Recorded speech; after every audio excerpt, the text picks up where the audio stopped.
Sometimes the heart wants what it cannot have, and sometimes fate delivers the cruelest blow when we least expect it. In the harsh wilderness of 1870s Wyoming, loneliness had been Magnus Blackwood's only companion for 15 long years. This mountain man ruled his territory with respect earned through blood and survival. When he met the spirited young woman at Devil's Creek, something awakened in his weathered soul. She had eyes like storm clouds and a will stronger than mountain granite. His words were simple and direct when he told her what he wanted, but her response changed everything he thought he knew about his past and his family. How do you choose between your heart and your blood when the wilderness forgives neither? Before we jump back in, tell us where you're tuning in from. And if this story touches you, make sure you're subscribed, because tomorrow I've saved something extra special for you. The morning mist clung to the pines like memories that refused to fade, and Magnus Blackwood stood at the edge of his cabin's porch, watching the sun climb over the jagged peaks of the Wind River Range. At 43, his hands bore the scars of countless winters, and his weathered face told stories of solitude that most men couldn't comprehend. The silence here wasn't empty, it was full of purpose.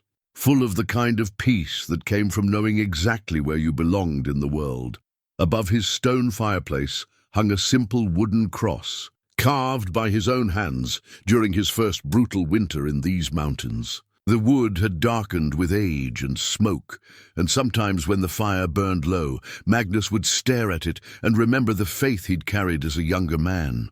That faith had died somewhere between Gettysburg and Cold Harbor, buried beneath the weight of too many fallen friends and too much senseless blood. But the cross remained, a reminder of who he'd once been before the war changed everything. 15 years had passed since Magnus first climbed these mountain trails, carrying nothing but a rifle, a few supplies, and a determination to disappear from a world that no longer made sense to him. He'd been 28 then, hollow-eyed and haunted, fleeing memories that followed him like shadows. The other veterans had tried to return to their old lives, to pick up the pieces of normalcy, but Magnus understood something they didn't.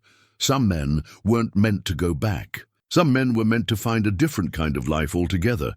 The cabin he'd built with his own hands stood solid against the mountain weather, constructed from lodgepole pine and chinked with mud and moss. It wasn't large, 2 rooms, a stone fireplace and a sleeping loft, but it was his. Every log, every stone, every carefully fitted joint represented a choice to build something lasting in a place where he could finally breathe. The windows faced east toward the rising sun and west toward the valley below, giving him clear sightlines in all directions. Old habits from the war died hard. His days followed a rhythm as predictable as the seasons. Before dawn, he'd tend to his horses, 3 sturdy mountain ponies that could navigate the treacherous trails better than any cavalry mount he'd known during the war. After that came the traplines, checking snares and deadfalls for the beaver, marten, and fox that provided both food and trade goods. The pelts brought good money when old Pete made his monthly supply runs from the trading post at South Pass City. Peter Kowalski had been making those runs for 8 years now, ever since he'd discovered that the legendary Magnus Blackwood, the man every trapper and outlaw in the territory spoke of in hushed tones, actually existed and wasn't just frontier mythology.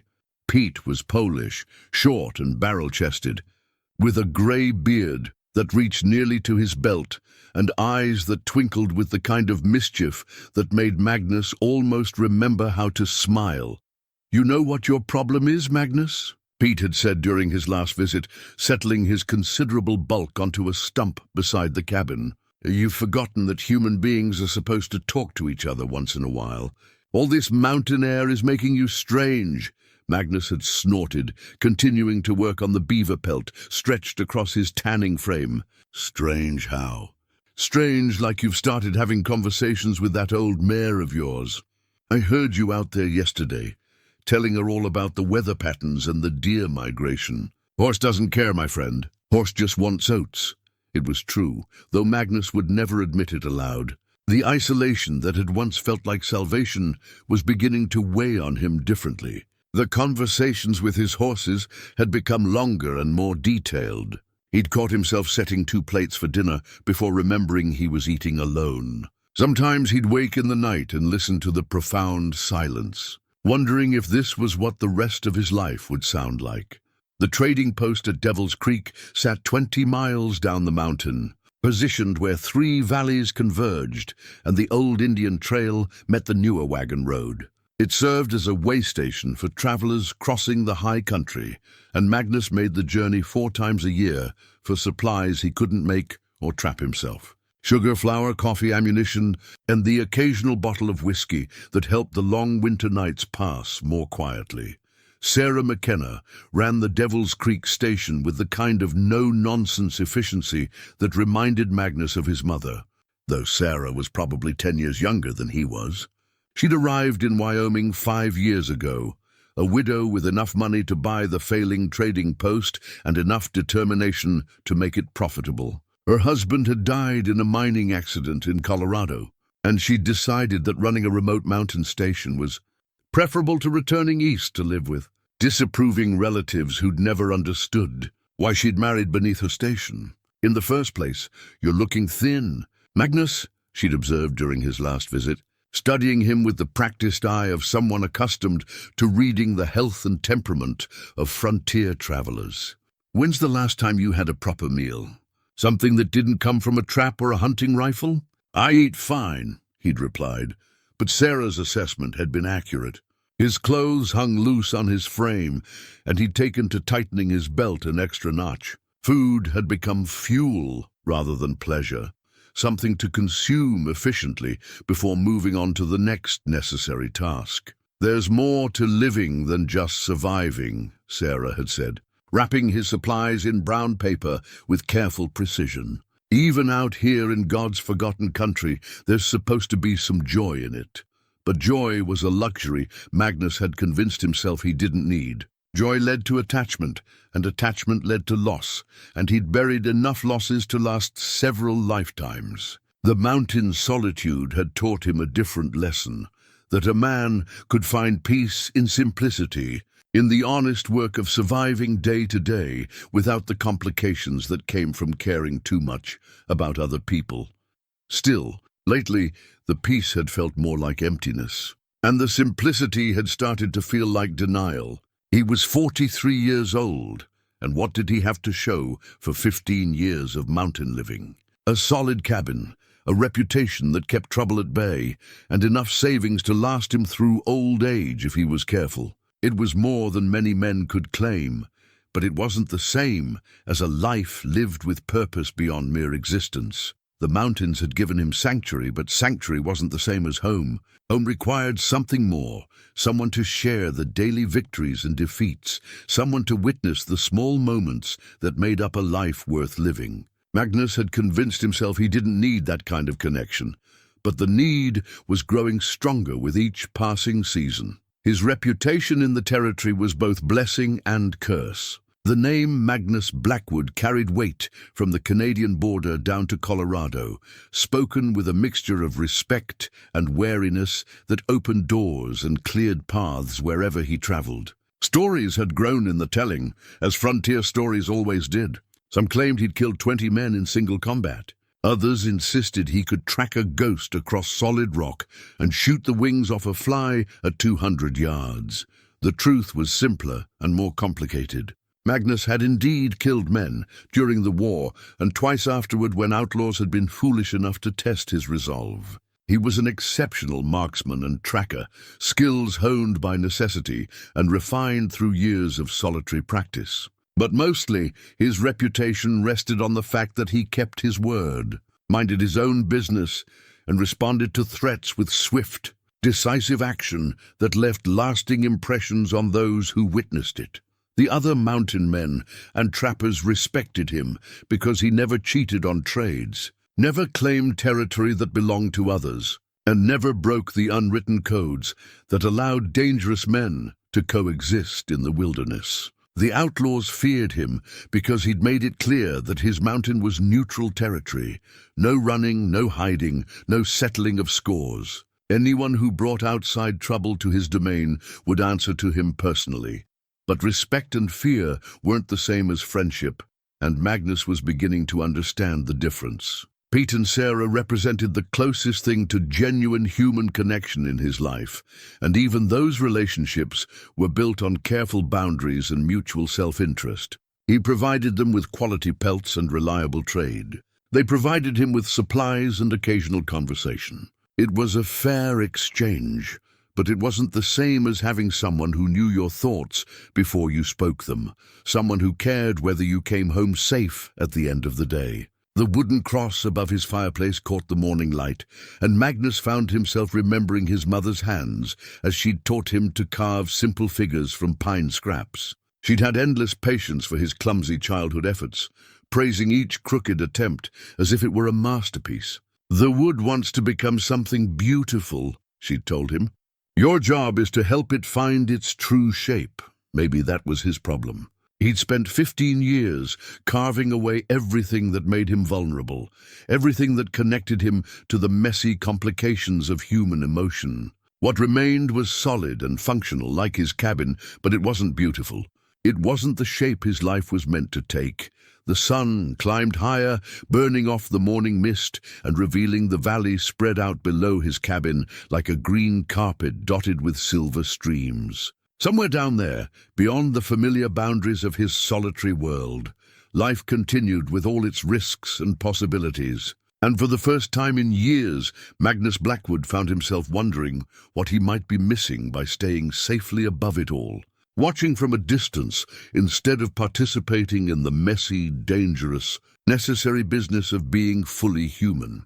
The October air carried the first bite of winter when Magnus made his quarterly journey to Devil's Creek, his packhorse loaded with prime beaver pelts and fox furs that would fetch good prices before the trading season ended. The trail down from his mountain cabin wound through stands of aspen, whose leaves had turned the color of old gold, creating a natural cathedral that never failed to stir something deep in his chest. Even after 15 years, the beauty of this country could catch him off guard. He smelled the smoke before he saw the trading post, and something about it struck him as wrong. Too much smoke, too dark, carrying the acrid scent of burnt wool and leather.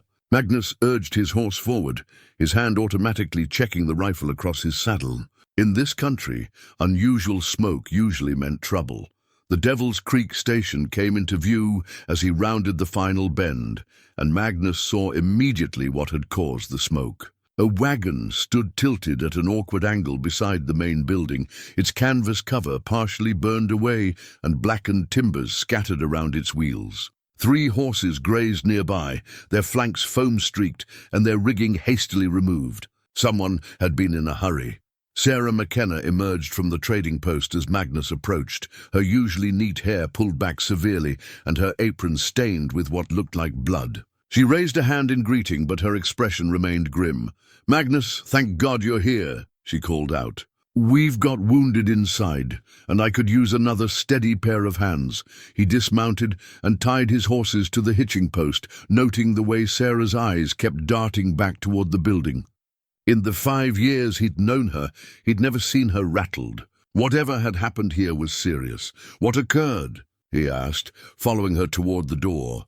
"Wagon train got hit by road agents about 10 miles south of here. 3 families heading for Oregon. The men fought them off, but not before taking some damage. They limped in here about 2 hours ago." Inside the trading post, Magnus found chaos organized by necessity. Blankets had been spread across the floor, and several people lay upon them in various states of injury. A middle-aged man with a blood-soaked bandage around his shoulder sat propped against the wall, while an elderly woman tended to a younger man whose leg was clearly broken. Children huddled in the corner, wide-eyed and silent, but it was the young woman kneeling beside a wounded boy that captured Magnus's attention and held it with startling intensity. She moved with practiced efficiency, cleaning a deep gash on the child's forehead while speaking to him in low, soothing tones. Her dark hair was pulled back in a simple bun, and she wore a plain brown dress that had seen better days. But something about her presence filled the entire room. "Elena, we need more clean cloth," Sarah called out, and the young woman looked up. Magnus felt something shift inside his chest, like a door opening after being locked for years. Her eyes were the color of storm clouds, grey-blue and deep with intelligence and compassion. When their gazes met across the crowded room, he saw recognition there, not of his face, but of something deeper. She saw him, truly saw him, in a way that no one had for longer than he could remember. "There's more bandages in my saddlebags," Elena said, her voice carrying a slight accent Magnus couldn't place. Irish, perhaps, or something older. "But first, let me finish with young Thomas here." She returned her attention to the boy, and Magnus found himself studying the gentle precision of her movements. She had clearly done this before, not just basic frontier first aid, but real medical care. Her hands never hesitated, never fumbled, and the wounded responded to her touch with visible relief. "She showed up 3 days ago," Sarah murmured beside him, keeping her voice low. "Said she was traveling alone looking for family. Paid for a room and meals, said she'd work to earn her keep. Good thing, too, I never could have managed all this without her." Magnus watched Elena work, noting how she seemed to know exactly what each patient needed before they asked.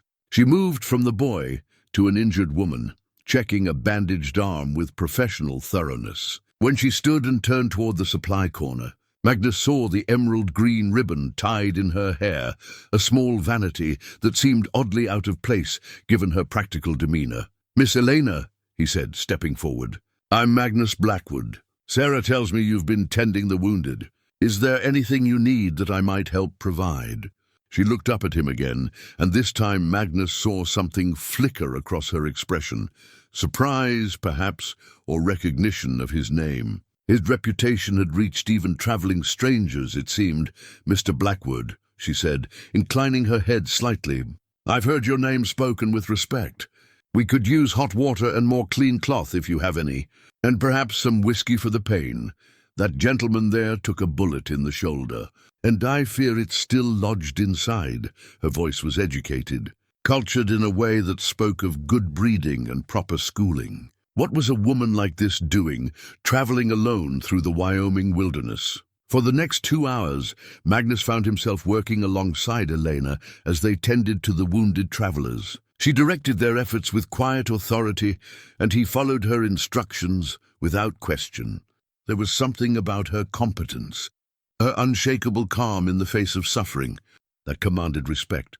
As the afternoon wore on, the most seriously injured were stabilized, and the children were fed and settled for rest. The tension in the room gradually eased, replaced by the weary relief of crisis managed and danger past. Elena moved among the patients one final time, checking bandages and offering reassurance, while Magnus helped Sarah prepare sleeping arrangements for the stranded families. It was near sunset when Magnus finally found himself alone with Elena on the trading post's front porch. She stood at the railing, looking out toward the mountains, and in the golden light of evening she seemed almost ethereal. The green ribbon in her hair caught the last rays of sun like an emerald flame.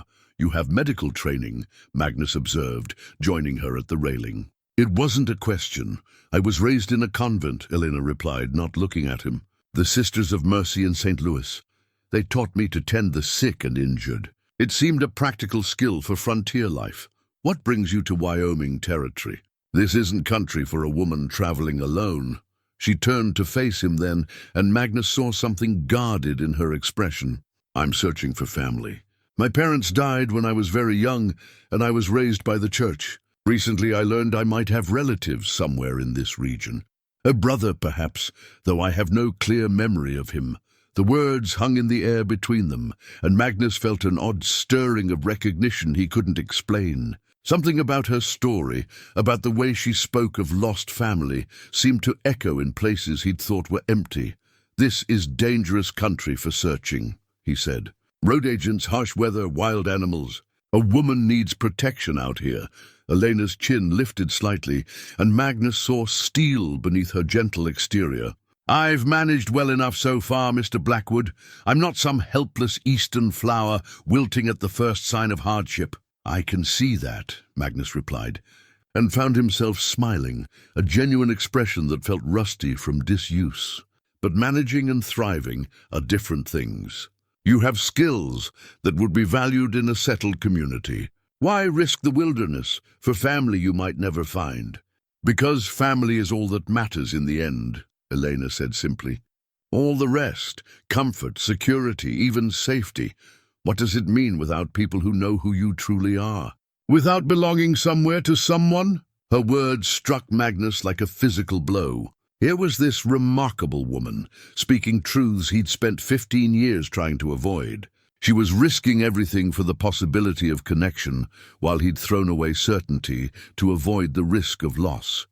They stood in comfortable silence as the last light faded from the western peaks. Magnus found himself studying Elena's profile, noting the strong line of her jaw and the way her eyes reflected the emerging stars. She was beautiful, certainly, but it was more than that. She possessed a quality he'd almost forgotten existed, a warmth that made the people around her feel safe, valued, understood. And in that moment, watching her face in the starlight, Magnus Blackwood made a decision that would change both their lives forever. "Miss Elena," he said, his voice rougher than he'd intended.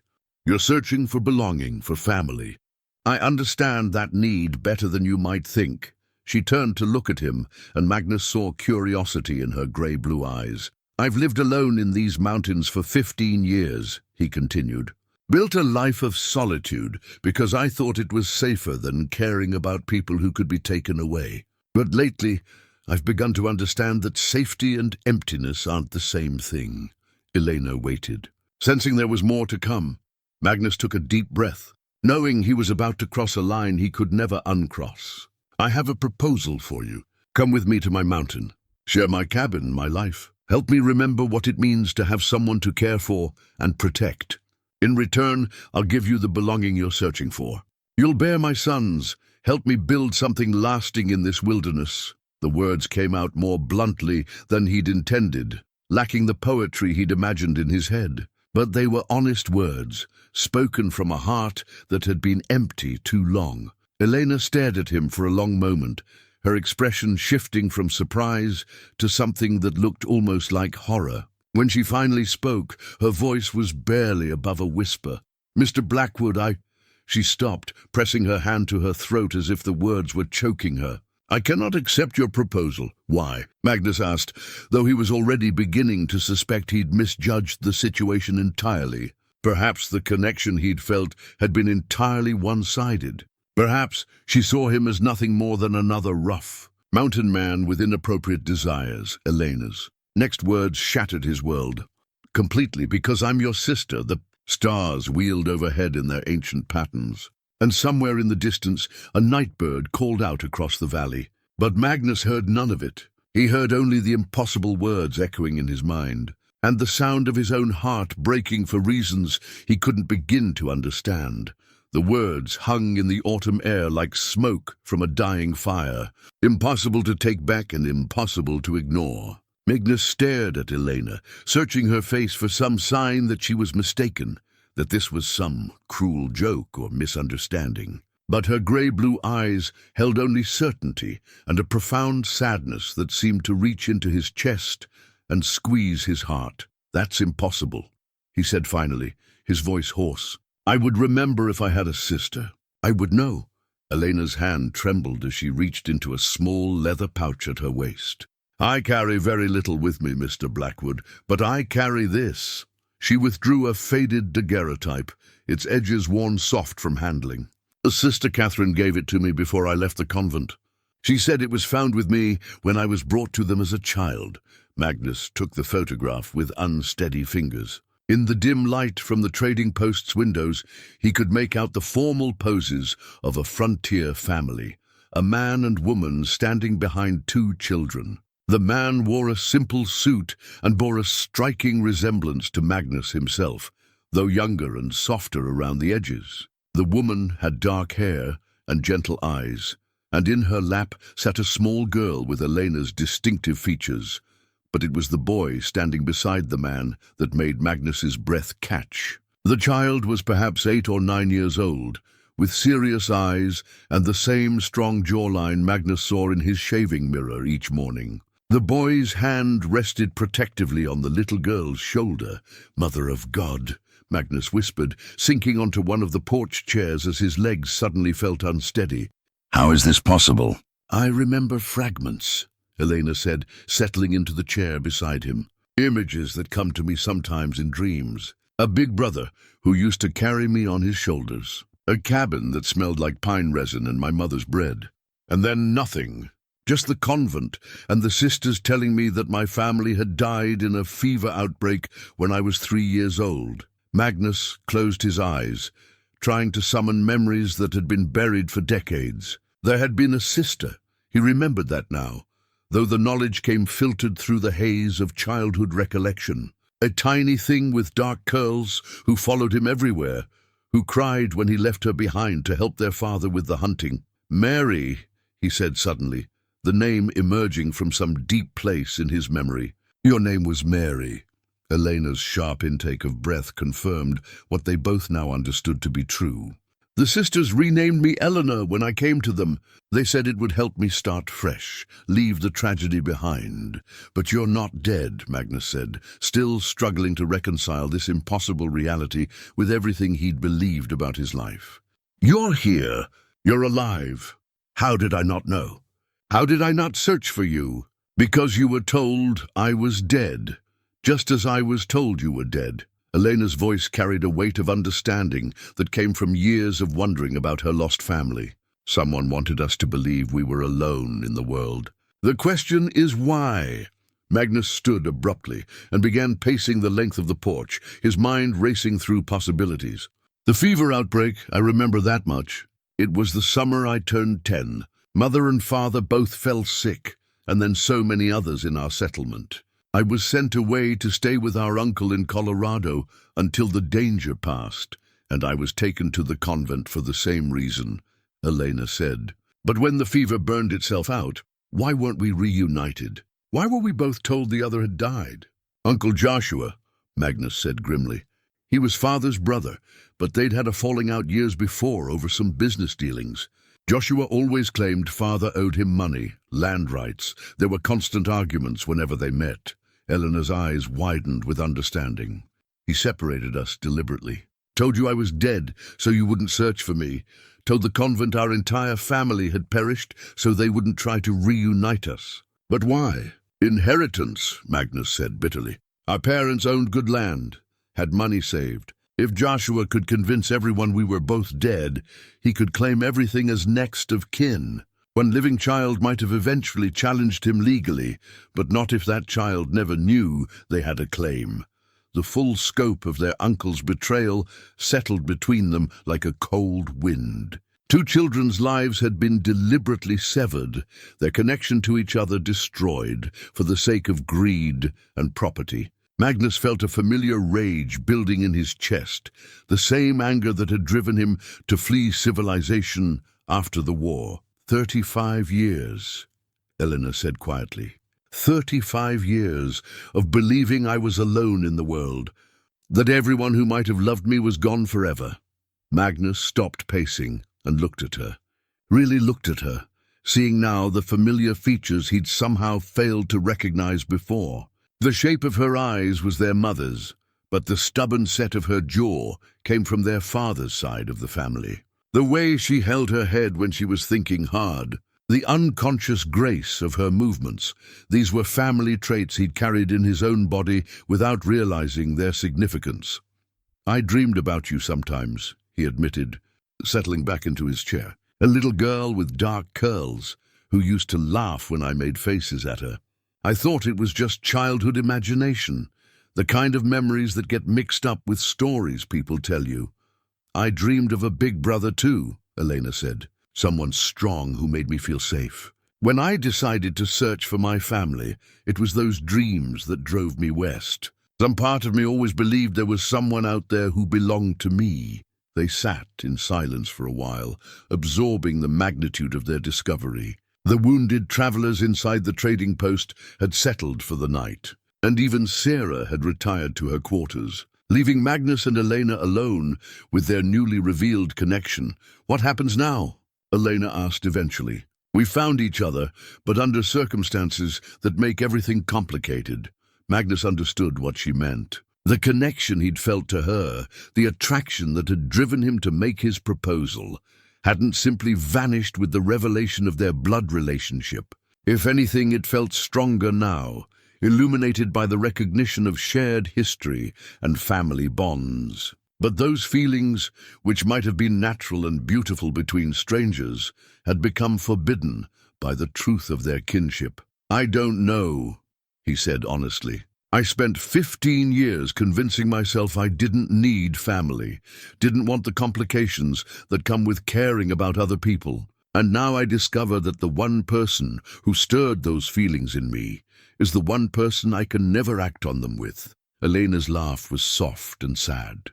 "Perhaps that's the cruelest joke of all. We find our family at the exact moment when family bonds become a barrier to what our hearts want." "What do our hearts want?" Magnus asked, though he was afraid of the answer. Elena looked at him directly, her storm-grey eyes reflecting the starlight. "The same thing yours want, I think. Connection, understanding, someone to share the burden of being human in a world that often feels too large and too empty. Those are dangerous feelings between siblings," Magnus said carefully. "Yes," Elena agreed. "They are." The admission hung between them like a bridge neither dared cross. They were brother and sister, family reunited after decades of separation and loss. By all rights, this should have been a moment of pure joy, of healing and restoration. Instead, it felt like the beginning of a different kind of tragedy. "I should leave," Elena said eventually, "continue my search for other relatives, or perhaps return to the convent. This situation can only become more complicated if I remain." "No." The word came out more forcefully than Magnus intended. "You've been searching for family your entire adult life. You've found me. We may not be able to be what we first thought we might be to each other, but we're still brother and sister. That has to count for something. What are you suggesting?" Magnus wasn't entirely sure himself. "Come to my mountain, not as my wife, but as my sister. Help me understand what it means to have family again. Let me make up for 35 years of believing you were dead." Elena was quiet for a long time, considering his proposal. "It would be difficult," she said finally. "Living in close proximity, sharing a home, when we both feel, when we both want. We're adults," Magnus said, though he wasn't entirely convinced he believed it. "We can control our actions, even if we can't control our feelings. And maybe, in time, the feelings will change. Maybe they'll become what they should be between family. And if they don't change..." Magnus had no answer for that. The smart thing would be to part ways now, before the situation became impossible. Elena could continue her journey, perhaps find other relatives, or make a new life somewhere else. He could return to his mountain solitude with the knowledge that his sister was alive and well, even if she was beyond his reach. But the thought of losing her again, so soon after finding her, was unbearable. 35 years of emptiness had been filled by her presence, and he couldn't bear the prospect of returning to that hollow existence. "We'll face that when we come to it," he said. "For now, isn't it enough that we're not alone anymore?" Elena studied his face in the starlight, and Magnus could see her weighing the risks and possibilities. Finally, she nodded. "Very well. I'll come with you to your mountain. We'll try to be the family we should have been all along. And the feelings, the attraction? We'll ignore them," Elena said with more confidence than Magnus felt. "We're brother and sister. That's what matters. Everything else is just confusion brought on by too many years apart." Magnus wanted to believe her, but even as she spoke the words, he could see the doubt in her eyes. The connection between them hadn't been imaginary or mistaken. It was real and powerful, and simply knowing they were siblings wasn't going to make it disappear. But they had to try. They owed it to their parents' memory, to the children they'd once been, to the family bonds that should have protected them from exactly this kind of complication. "We'll leave in the morning," Magnus said. "I'll speak with Sarah about supplies for the journey." Elena nodded and stood to go inside. As she passed his chair, she paused and placed her hand briefly on his shoulder, a gesture that might have been sisterly comfort, but felt like something else entirely.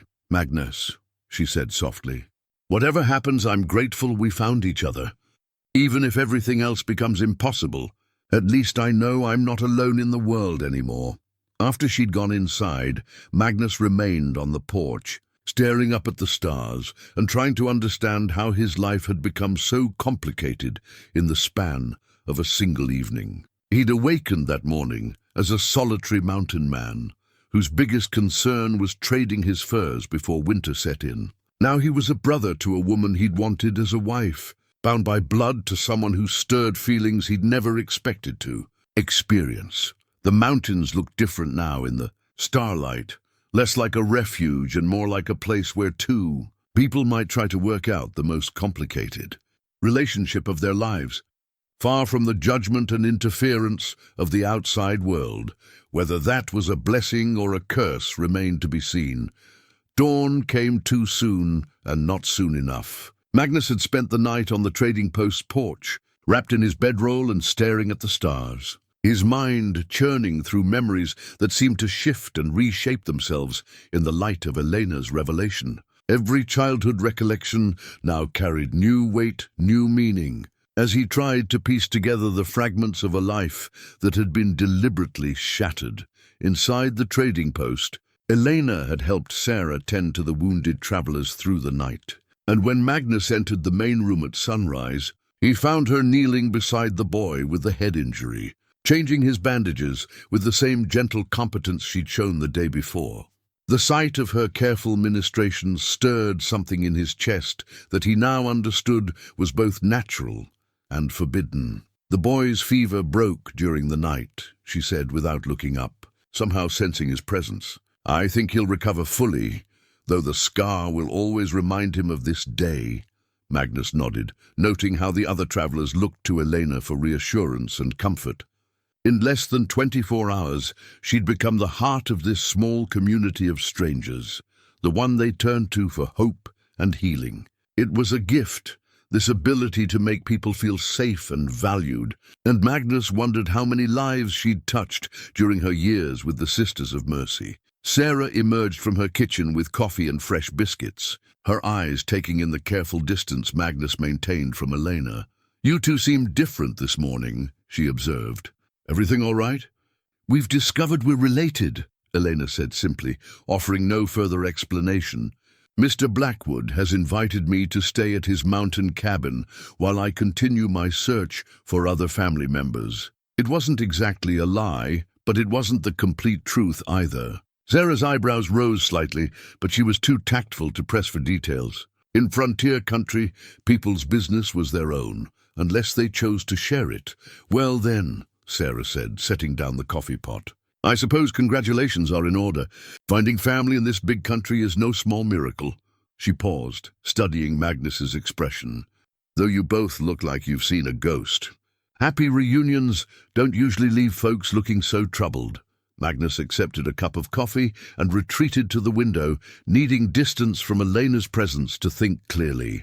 Outside, his horses stamped and snorted in the morning air, eager to return to familiar territory. Soon he'd be leading his newly discovered sister up the same mountain trails he'd traveled alone for 15 years, bringing her into the sanctuary he'd built to escape the complications of human connection. The irony wasn't lost on him. "There's something I need to show you," Elena said quietly, approaching the window where he stood.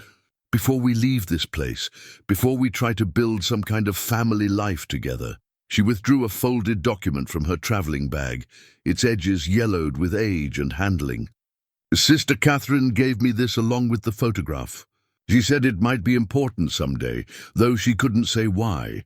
Magnus unfolded the paper and found himself looking at an official certificate from the Colorado Territorial Government. It was a military discharge document, bearing his father's name and dated just months before the fever outbreak that had destroyed their family. The document showed their father had served in the territorial militia, fighting against hostile Indian tribes and maintaining peace along the frontier. But it wasn't the military service that made Magnus's breath catch. It was the notation at the bottom of the page, written in faded ink. Recipient recommended for land grant, Section 4, Township 12, Wind River Valley. Grant approved pending settlement requirements. Our father was granted land, Elena said, watching his reaction. The same area where you've built your cabin, unless I'm mistaken about the territorial boundaries. Magnus stared at the document, his mind reeling. I never knew. Uncle Joshua never said anything about a land grant when he sent me to Colorado. I assumed our parents had lost everything when they died. Perhaps they did lose everything, but not to the fever, Eleanor said carefully. Perhaps they lost it to family members who saw opportunity in tragedy. The implications hit Magnus like a physical blow. Not only had their uncle deliberately separated them and stolen their inheritance, but Magnus had unknowingly built his mountain refuge on land that should have belonged to him by right of birth. The sanctuary he'd carved from the wilderness was actually his birthright, claimed and developed through years of unknowing labor. 35 years, he said grimly. Joshua let me believe I was starting from nothing, building something entirely my own, when all along I was just reclaiming what should never have been taken from us. Elena's hand moved, as if to comfort him, then stopped, the gesture hanging incomplete in the space between them. These small moments of interrupted intimacy were going to be the hardest part of their new relationship, the constant awareness of what they wanted to offer each other and couldn't. We can't change the past, she said instead, but perhaps we can build something better from what remains. The wounded travelers began stirring, preparing for their continued journey to Oregon. Magnus helped the men load their supplies and check their wagon repairs, while Elena made sure their medical needs would be met during the final stretch of their travels. The work gave both siblings something to focus on, besides the complicated emotions that seemed to crackle in the air between them. It was mid-morning when they finally set out for Magnus's mountain, their horses picking their way carefully up the steep trail that wound through stands of pine and aspen. Elena rode well, Magnus noted, with the kind of natural seat that suggested childhood experience before her convent years. Another fragment of their shared past, revealed through simple observation. They rode in comfortable silence for the first hour, both lost in their own thoughts as they climbed toward the high country. The autumn air was crisp and clean, carrying the scent of pine resin and the distant promise of snow. Elena breathed deeply, and Magnus saw something in her expression relax as they left the trading post behind. I'd forgotten how beautiful wilderness could be, she said eventually. The convent had gardens, but nothing like this. Nothing so wild and free. Do you remember being here as a child? Magnus asked. These mountains, this country?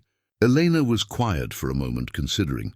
I remember the smell of pine trees and the sound of water running over rocks. Sometimes in my dreams I could hear that sound and feel perfectly safe, though I never understood why. Magnus pointed toward a distant ridge, barely visible through the trees. There's a creek up there that runs past my cabin. Clear mountain water that never stops singing, winter or summer. Maybe that's what you remember. Maybe. Elena's voice carried a wistfulness that made Magnus's chest tight. It would be nice to think that some part of me always knew I belonged in these mountains. They stopped at midday to rest the horses and share the simple meal Sarah had packed for their journey. Sitting on a fallen log beside a mountain stream, Magnus found himself studying Elena's profile as she watched the water cascade over smooth stones. The resemblance to their mother was even more pronounced in natural light. The same delicate bone structure, the same thoughtful expression when she was processing complex emotions. Tell me about the convent, he said. What was your life like there? Elena smiled, and for the first time since her revelation, the expression reached her eyes. Peaceful, mostly. The Sisters of Mercy believed in education as well as spiritual development. I learned to read and write, to tend the sick, to manage household accounts. Sister Catherine taught me music. I can play piano and sing, though I haven't had much opportunity for either in recent years. And they never encouraged you to take vows yourself. They tried, Elena admitted, but I always felt there was something unfinished in my life, something waiting for me outside those walls. Now I understand what it was.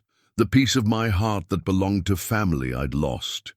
Magnus felt that familiar stirring in his chest, the dangerous warmth that Elena's words always seemed to kindle. And what will you do now? Now that you've found the family you were searching for? Elena's expression grew more complex. I honestly don't know.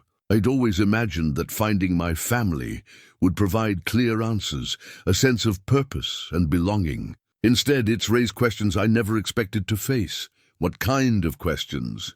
Elena met his eyes directly, and Magnus saw the same dangerous awareness there that he felt in his own heart.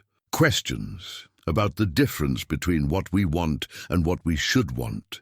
About whether some kinds of love are worth the cost they exact. The words hung between them like a challenge, and Magnus realized they'd reached a moment that would define the nature of their relationship going forward. They could acknowledge the attraction that existed between them, or they could pretend it was simply the confusion of long-separated siblings learning to be family again. Elena, he said carefully, what we're feeling, it's natural in a way. We're adults who met as strangers and felt a connection. The fact that we're related doesn't erase that initial reaction, but it should change how we respond to it, Elena said firmly. We're brother and sister, Magnus. That means something. It means we protect each other from harm, even when that harm might come from our own feelings. Magnus nodded, though part of him rebelled against the logic. You're right. Of course you're right. It's just difficult to separate what I felt before I knew the truth from what I should feel now that I do know. Time will help, Elena said, though she sounded like she was trying to convince herself as much as him. Proximity will make us more comfortable with each other as siblings and less focused on what we can't have. Magnus hoped she was right, but he had his doubts. The mountain cabin was small, intimate, designed for solitary living. Sharing that space with Elena was going to test every bit of self-control he'd developed during his years of isolation. They reached the cabin as the afternoon sun was slanting low through the pines, painting everything in shades of gold and amber. Elena drew rein beside the small clearing where Magnus had built his home, and he tried to see it through her eyes. The solid log walls, the stone chimney sending up a thin spiral of smoke, the small garden where he grew vegetables and herbs, the corral where his horses grazed in contentment. It's perfect, Elena said softly. It looks exactly like the kind of place where a person could find peace. I hope you'll be comfortable here, Magnus said, dismounting and moving to help her down from her horse. The brief contact as his hands steadied her waist sent electricity through both of them, a reminder that their newly acknowledged family bond hadn't diminished the physical awareness between them. Elena stepped back quickly, putting distance between them. I'll try not to disrupt your routines too much. I know you're accustomed to solitude. You won't be a disruption, Magnus said, though he wasn't entirely sure he believed it. You'll be family. That's what this place has been missing all these years. Someone to share it with. As they unloaded Elena's few belongings and settled her into the cabin's main room, Magnus found himself wondering if he'd made a terrible mistake. The connection between them seemed to grow stronger rather than weaker as they moved around each other in the intimate space. Each accidental touch or meeting of eyes carrying dangerous electricity. But when Eleanor looked up at the hand-carved wooden cross above the fireplace and smiled with recognition and approval, Magnus knew that whatever difficulties lay ahead, having his sister here was right. She belonged in this place, in his life, even if that belonging had to be carefully defined and maintained within appropriate boundaries. Tomorrow, I'll show you the rest of the property, he said, banking the fire for the night. The creek, the hunting trails, the boundaries of what's ours. Ours, Elena repeated, testing the word. I like the sound of that. I've never had a place that belonged to me before. Magnus settled into his chair by the fire, watching Eleanor arrange her few possessions with the care of someone who'd learned to value what little they owned. The emerald green ribbon from her hair lay coiled on the table beside her Bible, and something about that simple, feminine touch in his masculine space made the cabin feel more like a home than it ever had before. Outside, the mountain night was settling in with its familiar sounds: wind in the pines, the distant call of an owl, the soft movement of his horses in their corral. But inside the cabin, everything felt different. Elena's presence changed the very quality of the silence, made it feel less empty and more expectant. As she prepared for sleep in the cabin's small alcove that would serve as her bedroom, Magnus found himself listening to the soft sounds of her evening routine: the rustle of fabric, the quiet splash of water from the wash basin, the gentle creak of floorboards under her feet. These were the sounds of domestic life, of sharing space with another person, and they stirred longings in Magnus that he'd thought he'd successfully buried. "Magnus?" Elena's voice came softly from behind the curtain that divided their sleeping spaces. "Yes, thank you. For bringing me here, for sharing your home. I know this isn't easy for either of us, but I'm grateful we found each other." "So am I," Magnus replied, meaning it despite the complications. "Sleep well, sister." The word felt strange on his tongue, like a foreign language he was trying to learn. But it was the right word, the safe word, the one that might eventually help them both navigate the dangerous territory of their shared attraction. In the darkness, Magnus lay awake long into the night, listening to Elena's quiet breathing and trying to convince himself that time and familiarity would ease the tension between them. But deep in his heart, he suspected that living with his sister was going to be the greatest test of will he'd ever faced. The first weeks of Elena's presence at the mountain cabin passed in a careful dance of courtesy and restrained emotion. Magnus found himself hyper-aware of every interaction, every glance, every moment when their hands might accidentally brush as they shared the morning coffee or worked together preparing meals. Elena seemed equally conscious of the delicate balance they were trying to maintain, and their conversations took on the polite, measured quality of strangers rather than siblings, learning to know each other again. But it was in the quiet moments, when Elena thought herself unobserved, that Magnus caught glimpses of the woman beneath the careful facade. He watched her stand at the cabin window each morning, looking out toward the eastern peaks with an expression of such profound longing that it made his chest ache. He saw how she touched the wooden cross above the fireplace when she thought he wasn't looking, her fingers tracing the grain of the wood he'd carved during his first lonely winter. The mountain routine gradually adapted to accommodate two people instead of one. Elena took over much of the cooking, transforming Magnus's basic survival meals into something approaching real cuisine. She had a gift for making simple ingredients: venison, wild vegetables, preserved fruits, into dishes that actually had flavor and warmth. The cabin filled with scents Magnus had forgotten existed: fresh bread, herb-seasoned stews, the particular sweetness of apple preserves made from the wild fruit that grew in a hidden valley 2 miles up the creek. "You're spoiling me," Magnus observed one evening, watching Elena put the finishing touches on a venison roast that smelled better than anything he'd eaten in 15 years. "Nonsense," Elena replied, not looking up from her work.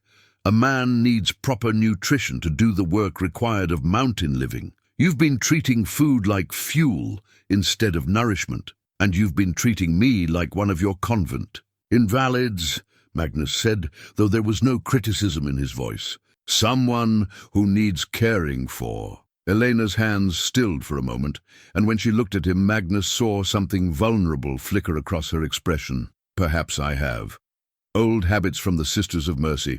We were taught that caring for others is one of the highest forms of prayer." "And is that what this is? Prayer?" "I don't know what this is," Elena admitted, her voice barely above a whisper. "I only know that taking care of you feels natural, right, like something I was meant to do." The words hung between them, loaded with implications neither dared to explore. Magnus cleared his throat and turned his attention to the evening's other tasks. But Elena's confession echoed in his mind long after they'd shared their meal and settled into their separate sleeping areas. It was during the third week of November that Magnus discovered the full extent of Elena's musical abilities. He returned from checking his traplines to find her sitting at the cabin's small table, humming while she mended one of his shirts. The melody was hauntingly beautiful, something that seemed to combine church hymn with frontier ballad. And her voice had a quality that made the cabin walls seem to expand, as if the space itself was breathing in harmony with her song. "Don't stop," Magnus said softly when Elena looked up and fell silent. "Please, it's been years since I've heard music in this place." Elena's cheeks colored slightly, but she resumed her humming, and Magnus settled into his chair by the fire to listen. The melody seemed to unlock something in his chest that had been tightly closed for years. A capacity for beauty, for the kind of transcendent emotion that music could evoke in people who still had hearts capable of being moved. "Sister Catherine taught me that song," Elena said when the melody came to its natural end.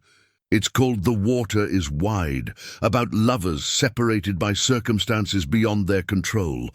Magnus felt the familiar stirring of dangerous territory. "Appropriate, given our situation." "Is it?"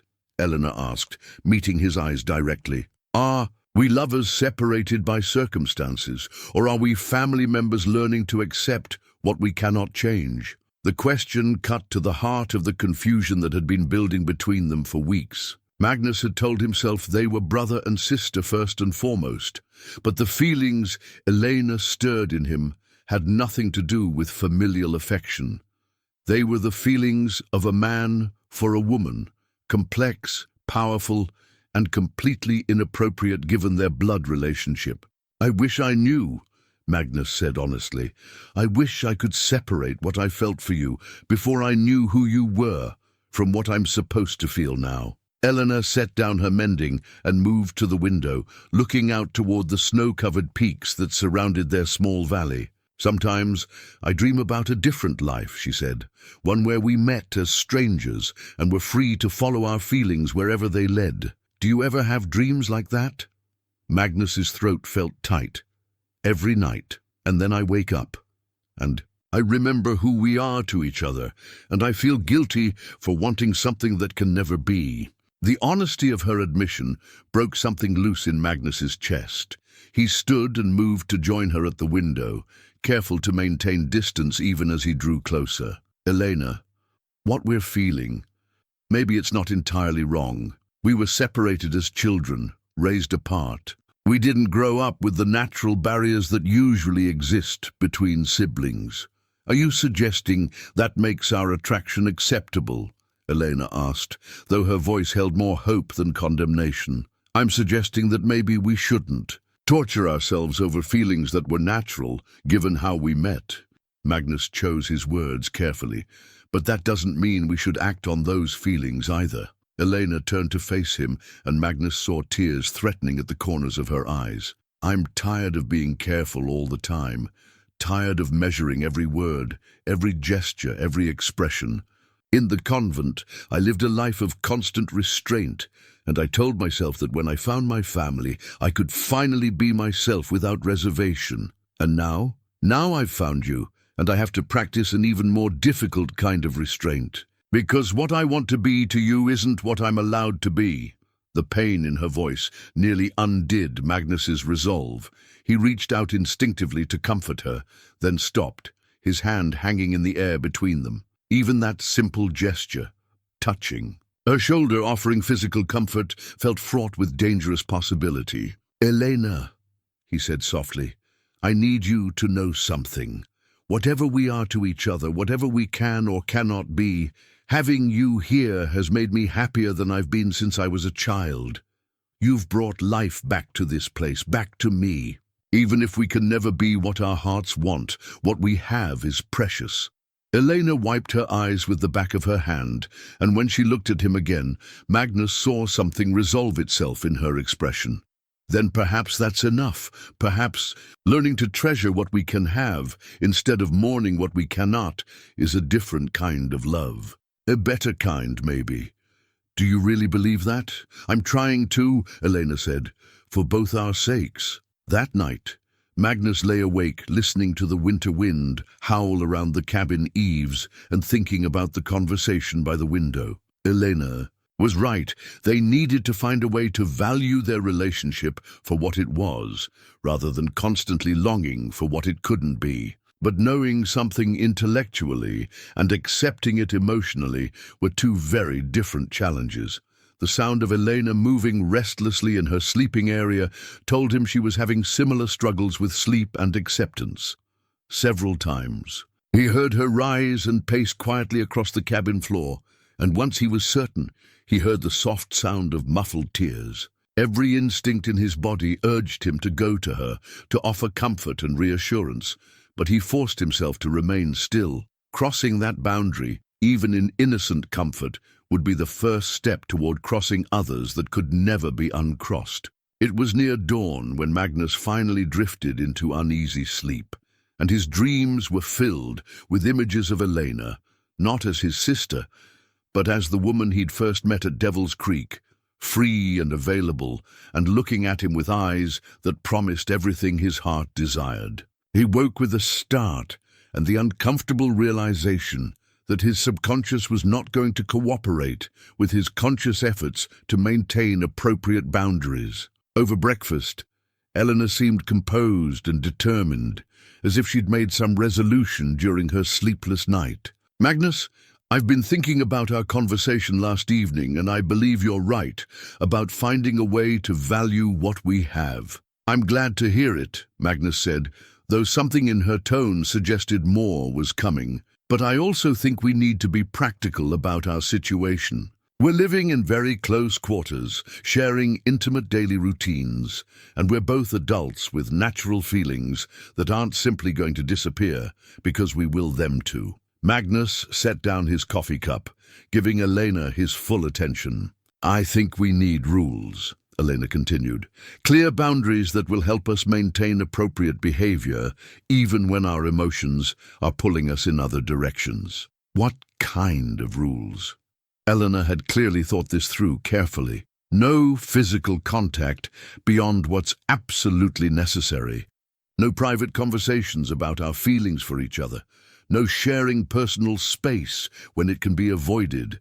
Separate sleeping areas, separate bathing times, separate areas for dressing and undressing. The proposed boundaries felt both necessary and devastating. Magnus understood the logic behind them, but the thought of living with Elena while maintaining such careful distance seemed like a special kind of torture. "And if the rules aren't enough?" he asked. "If we find ourselves unable to maintain those boundaries?" Elena's expression grew pained, but her voice remained steady. "Then one of us leaves, for both our sakes, and for the sake of the family bond we're trying to preserve." Magnus nodded slowly, recognizing the wisdom in Eleanor's proposal, even as his heart rebelled against it. "Very well, we'll try your rules, though I hope it doesn't come to separation." "So do I," Elena said softly, "because despite everything complicated about our situation, I've never felt more at home anywhere than I do here with you." Outside the cabin windows, snow began to fall in earnest, marking the beginning of what promised to be a long, difficult winter. As Magnus watched the flakes accumulate on the pine boughs, he wondered whether Elena's rules would be enough to carry them through the months of isolation ahead, or whether the forced proximity and emotional restraint would eventually break them both. The emerald green ribbon that had caught his eye that first day at Devil's Creek now lay coiled beside Elena's. Bible on the cabin table, and something about that feminine touch in his masculine space continued to stir longings that no amount of rational boundary setting seemed able to diminish. Magnus suspected that the hardest tests of their resolve still lay ahead. December arrived with a vengeance, bringing blizzards that lasted for days and temperatures that made even short trips to the woodpile an ordeal. The cabin became a world unto itself, cut off from the outside by walls of snow and wind that howled like living things around the eaves. Magnus had weathered many such winters alone, but sharing the confined space with Elena tested every boundary they'd established and created new tensions neither had anticipated. The rules Elena had proposed worked well enough during the daylight hours, when they could occupy themselves with necessary tasks that kept them moving in different areas of the cabin. But the long evenings, when the only light came from the fireplace and the only sounds were the storm outside and their own carefully measured breathing, stretched their resolve to the breaking point. Elena had taken to reading aloud in the evenings, her voice filling the silence with stories from the books she'd brought from the convent, collections of poetry, moral essays, and religious meditations that provided safe, neutral ground for shared activity. But even something as innocent as listening to her voice had become fraught with dangerous possibility. Magnus found himself watching the way her lips formed certain words, the way the firelight played across her features when she looked up from the page, the unconscious grace of her gestures as she turned each leaf of paper. "You're not listening," Eleanor observed one evening, closing the book of Tennyson poems she'd been reading. "Your mind is elsewhere," Magnus started, realizing he'd been staring at her hands as she held the book, remembering how those same hands had tended wounded travelers with such gentle competence. "I was listening," he said, though they both knew it was a lie. "What was the last line I read?" Magnus had no answer, and Elena's expression grew troubled. "This isn't working, is it? The boundaries we set, they're not solving the problem, just making us both miserable in different ways." Magnus stood and moved to the window, looking out at the swirling snow that had trapped them together for the past week. "What do you suggest?" "The storm won't break for days yet, and even when it does, there's nowhere to go. We're stuck here together until spring." "I know that," Elena said, rising and moving to stand beside the fireplace. The distance between them felt both too great and not nearly great enough. "But we can't continue like this, living together but not really sharing our lives, pretending we don't feel what we feel, treating each other like polite strangers instead of family. The alternative is acknowledging feelings that can never be acted upon," Magnus said. "How is that better?" Elena was quiet for a long moment, staring into the fire as if seeking answers in the dancing flames. "Maybe it's better because it's honest. Maybe pretending we don't care about each other in that way is causing more harm than good." Magnus turned from the window to study her profile in the firelight. "Elena, what are you saying?" "I'm saying that maybe we need to accept what we are to each other, all of what we are. Brother and sister, yes. But also a man and woman who found each other against impossible odds and felt a connection that transcended everything rational or appropriate." The words hung in the air like smoke from the fire, dangerous and intoxicating. Magnus felt his carefully maintained resolve beginning to crack under the weight of Elena's honesty. "That's a dangerous path," he said quietly. "Is it more dangerous than the one we're on? Because this careful politeness, this constant restraint, it's slowly killing something in both of us. I can see it in your eyes, Magnus. The same emptiness I feel growing inside me." Magnus closed his eyes, knowing she was right, but afraid of what acknowledgement might lead to. "What do you want from me, Elena? What are you asking for?" Elena left her position by the fireplace and moved closer, stopping just outside the invisible barrier they'd maintained between them for weeks. "I want you to look at me the way you looked at me that first night at Devil's Creek.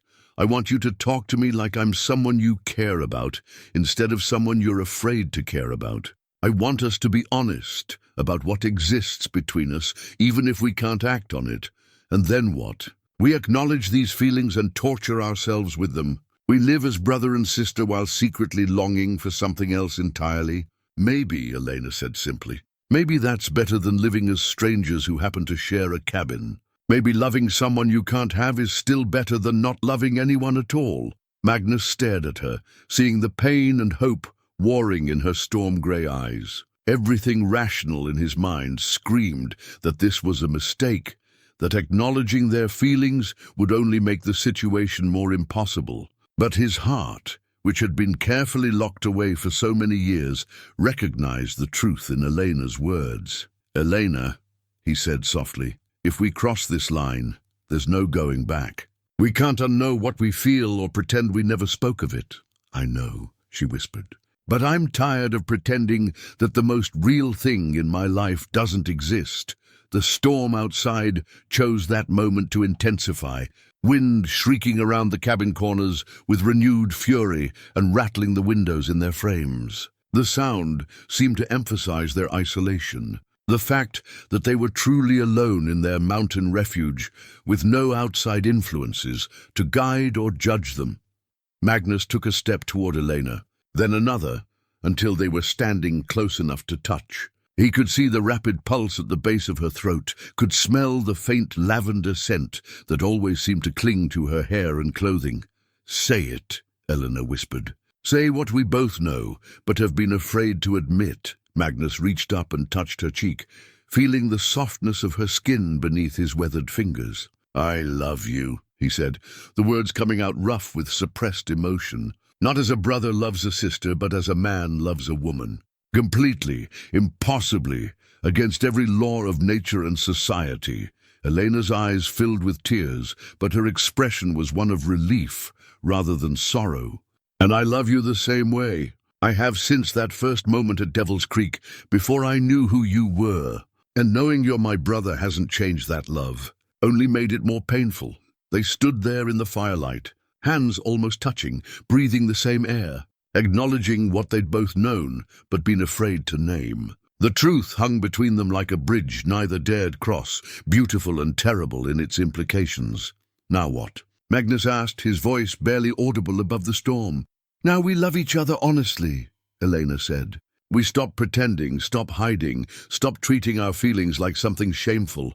We love each other as brother and sister, and we love each other as man and woman. And we find a way to live with both truths. And if living with both truths becomes unbearable—" Elena's smile was sad but determined. "Then at least we'll have been honest about who we are to each other. At least we'll have had this." Magnus let his hand fall away from her face, but he didn't step back. The space between them felt charged with possibility and impossibility in equal measure. "There will be talk," he said. "If anyone discovers how we feel about each other, the judgment will be swift and harsh." "Let them talk," Elena replied. "The only people whose opinions matter are in this cabin right now." It was then that Magnus noticed the folded paper that had fallen from Eleanor's book when she'd set it aside. He bent to retrieve it, recognizing the formal script of official correspondence. "What's this?" he asked, unfolding the document. Elena's expression grew troubled. It arrived with old Pete's last supply run, just before the big storms hit. "I wasn't sure how to tell you about it." Magnus read the letter with growing alarm. It was from Marshal Tom Hendricks in South Pass City, requesting information about Elena's whereabouts and the nature of her relationship with Magnus Blackwood. Someone had written to the territorial authorities, expressing concern about a young woman living alone with the notorious mountain man, suggesting that the situation might not be entirely proper or legal. Who would have sent such a complaint? Magnus asked, though he suspected he knew the answer. "Father Miguel arrived in South Pass City 2 weeks ago," Elena said quietly. "He's been asking questions about me, about where I went after leaving Devil's Creek. Sarah might have mentioned that I'd gone to your mountain." Magnus felt a familiar cold anger settling in his chest. "The priest who raised you? He's a good man, Magnus, but he has strong opinions about proper behavior for unmarried women. If he believes I'm living in sin—" "Are you?" Magnus asked bluntly. Elena met his eyes steadily. "Not in the way Father Miguel would define it, but in the way that matters to us. Perhaps we are. We're living as man and wife in our hearts, even if our bodies maintain appropriate boundaries." The truth of her words hit Magnus like a physical blow. They had been living as a married couple in every way except the most intimate, sharing domestic routines, caring for each other's needs, finding comfort in each other's presence. The only thing that distinguished Their relationship from marriage was the careful, physical distance they maintained and the blood tie that made their feelings forbidden. "The marshal will come," Magnus said grimly. "Once the spring thaw makes travel possible, he'll ride up here to investigate the complaints. And when he discovers we're living together, he'll assume the worst," Elena finished. "And in his mind, we'll be guilty of impropriety whether we've actually committed any or not." Magnus moved to the window again, staring out at the storm that had become both their protection and their prison. "You should leave," he said finally. "As soon as travel is possible, you should go back to the convent or find another place to settle.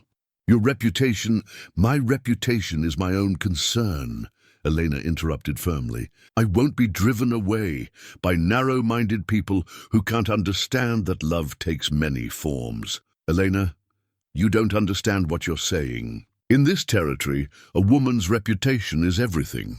Without it, you'll have no opportunities, no prospects, no future." Elena moved to stand beside him at the window, close enough that he could feel the warmth of her presence. "What prospects did I have before I came here? What future was waiting for me beyond a return to convent life or marriage to some stranger who couldn't see past my lack of dowry?" Magnus had no answer for that. Elena's options had indeed been limited before she'd found him.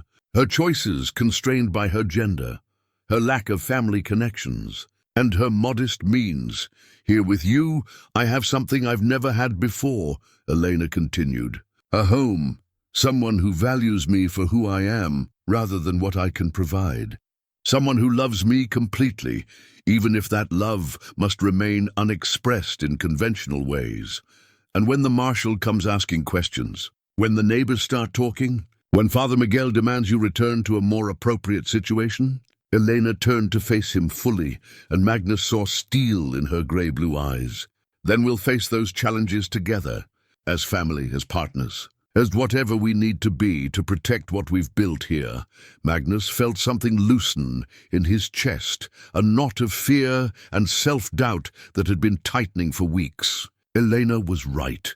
They had built something precious in this mountain cabin, something worth defending against outside judgment and interference. "It won't be easy," he warned. "Living under suspicion, having every interaction scrutinized and judged. Nothing worthwhile ever is easy," Elena replied. "But we've found each other against impossible odds, Magnus. We've created love from loneliness and family from nothing. Surely we can find the strength to protect what we've built." Outside, the storm began to show signs of weakening, the wind's howl diminishing to a mere moan around the cabin corners. But inside, Magnus felt a different kind of weather system settling into place, the calm that comes before a more serious storm, the kind that tests not just survival skills, but the strength of human bonds.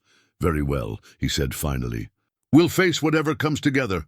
But Elena, when the marshal comes, when the questions start, we tell the truth. We're brother and sister, we're living as family, and what we feel for each other beyond that is nobody's business but our own."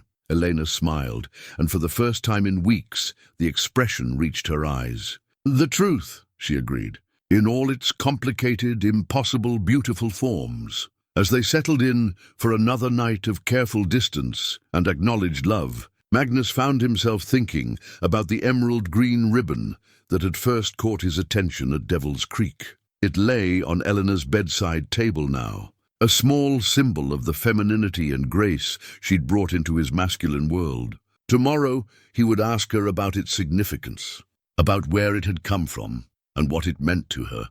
Tonight, it was enough to know that they had finally stopped lying to themselves about the nature of their bond. Whatever challenges lay ahead, they would face them honestly, as two people who loved each other in ways that defied every convention and expectation the world might have for them. The spring thaw came late that year, not arriving in earnest until mid-April, and with it came Father Miguel Sanchez riding a tired horse up the mountain trail to Magnus's cabin. Elena spotted him first, a black speck against the green of new grass and budding aspen trees, and her sharp intake of breath brought Magnus to the window. "He's come," Elena said simply. her voice steady, despite the tension Magnus could see in her shoulders. Magnus studied the approaching figure, a man in his 60s, thick around the middle but still capable in the saddle, wearing the plain black clothing that marked him as clergy. Even at a distance, Magnus could sense the determination in the priest's bearing, the kind of rigid purpose that came from absolute certainty in one's moral authority. "What will you tell him?" Magnus asked. "The truth," Elena replied. "As much of it as he needs to hear." Father Miguel dismounted at the edge of the cabin clearing, taking time to study the modest homestead with eyes that missed nothing. Magnus noted how the priest's gaze lingered on Elena's small garden, already showing green shoots of vegetables and herbs, and the domestic touches that marked the cabin as home to both a man and a woman. When Father Miguel finally approached the porch where Magnus and Elena waited, his expression was carefully neutral, but his eyes held the weight of judgment. "Elena Maria Santos," he said, his voice carrying the slight accent of his native Mexico. "You have led me on quite a chase, my child." "Father Miguel," Elena replied, inclining her head respectfully. "I did not expect to see you in this remote place, nor did I expect to find you living in sin with a man of questionable reputation," the priest replied bluntly, his attention shifting to Magnus. "You must be the famous Magnus Blackwood. Your name is spoken with equal parts fear and respect throughout this territory." Magnus stepped forward, offering his hand in greeting. "Father, you're welcome in my home, though I suspect your visit isn't entirely social." Father Miguel shook the offered hand briefly, his grip firm but cool. "Indeed not. I've come to bring Elena home, back to the proper life she abandoned for—" He gestured around the cabin clearing. "Whatever this arrangement might be." "This arrangement," Elena said firmly, "is a family reunion, Father. Magnus is my brother." The priest's eyebrows rose sharply. "Your brother? Elena, child, you have no living family. I raised you from the age of 3, remember? Your parents and all your relations died in the fever outbreak of 1840. "That's what we were both told," Magnus said carefully. "But recently discovered evidence suggests otherwise." Elena disappeared into the cabin and returned with the faded daguerreotype and their father's military discharge papers. Father Miguel examined both documents with the careful attention of someone accustomed to authenticating official papers, his expression growing more troubled with each detail he absorbed. "Where did you acquire these?" he asked finally. "Sister Catherine gave them to me before I left the convent," Elena replied. "She said they were found with me when I was brought to the Sisters of Mercy as a child." Father Miguel was quiet for a long moment, studying the photograph with particular intensity. "The resemblance is striking," he admitted. "Both to you, Elena, and to this gentleman. But photographs can be doctored, documents forged. Why would anyone forge documents to prove we're related?" Magnus asked. "What possible benefit could there be in such a deception?" The priest had no ready answer for that question, and Magnus pressed his advantage. "Father, with respect, if Elena has found living family, shouldn't that be cause for celebration rather than suspicion?" "It should be," Father Miguel agreed slowly. "If the relationship is as innocent as you claim." His eyes moved between Magnus and Elena, noting details that a trained observer of human nature would recognize. The way they stood slightly closer together than most siblings might. The unconscious awareness of each other's movements. The careful way they avoided physical contact that suggested restraint rather than natural family ease. "Our relationship is complicated," Elena said honestly. "We were separated as young children and only recently discovered each other's existence. We're still learning how to be family after 35 years apart." "Learning how to be family," Father Miguel repeated thoughtfully. "And in the meantime, you're living alone together in this isolated place, with no proper chaperone or oversight. Elena, surely you can see how such an arrangement appears to others." Magnus felt his patience beginning to fray. "Father, Elena is a grown woman, perfectly capable of making her own decisions about where and how she lives. She doesn't require anyone's permission or oversight." "Ah, but she does," the priest replied, turning his attention fully to Magnus. "Elena was raised by the church. In the absence of family, I am her guardian in matters of moral and spiritual welfare. I have not only the right, but the obligation to protect her from situations that might compromise her virtue or her soul." The words hung in the air like a challenge, and Magnus felt the familiar cold anger beginning to build in his chest. But before he could respond, Elena stepped between them. "Father Miguel," she said quietly, "there's something else you need to know. Something I discovered only after arriving. Here." She disappeared into the cabin again and returned with a document Magnus had never seen before, an official-looking paper with ribbons and seals that suggested legal importance. Father Miguel accepted it with obvious curiosity, unfolding it carefully and reading with the practiced eye of someone familiar with ecclesiastical paperwork. The color slowly drained from the priest's face as he read, and when he looked up at Elena, his expression had shifted from stern authority to something approaching shock. "Where did you get this?" he asked, his voice barely above a whisper. "I found it among Sister Catherine's personal effects after she passed last winter," Elena said. "The new Mother Superior gave it to me when I told her I was leaving to search for family." Magnus moved closer, trying to read over Father Miguel's shoulder. The document appeared to be some kind of official church record, but the Latin text was beyond his comprehension. "What does it say?" Magnus asked. Father Miguel's hands trembled slightly as he refolded the paper. "It's an adoption certificate," he said slowly. "Dated June 15, 1843, it states that Elena Maria Santos was legally adopted by the Catholic Church after being orphaned in a fever outbreak that killed her entire family." Magnus felt the ground shift beneath his feet. "Adopted? But that would mean that she's not your sister by blood," Father Miguel finished. "Her birth parents died in the same epidemic that killed your family, but they were different families entirely. Elena was simply another orphan from the same tragedy." The silence that followed was profound, broken only by the distant sound of wind in the pine trees and the soft lowing of Magnus's cattle in their pasture. Magnus stared at Elena, seeing her with new eyes, not as his long-lost sister, but as the woman he'd first met at Devil's Creek. The one who had stirred feelings he'd thought forbidden by blood. "That's impossible," Elena whispered. "The photograph, the resemblance, the photograph shows your adoptive siblings," Father Miguel explained gently.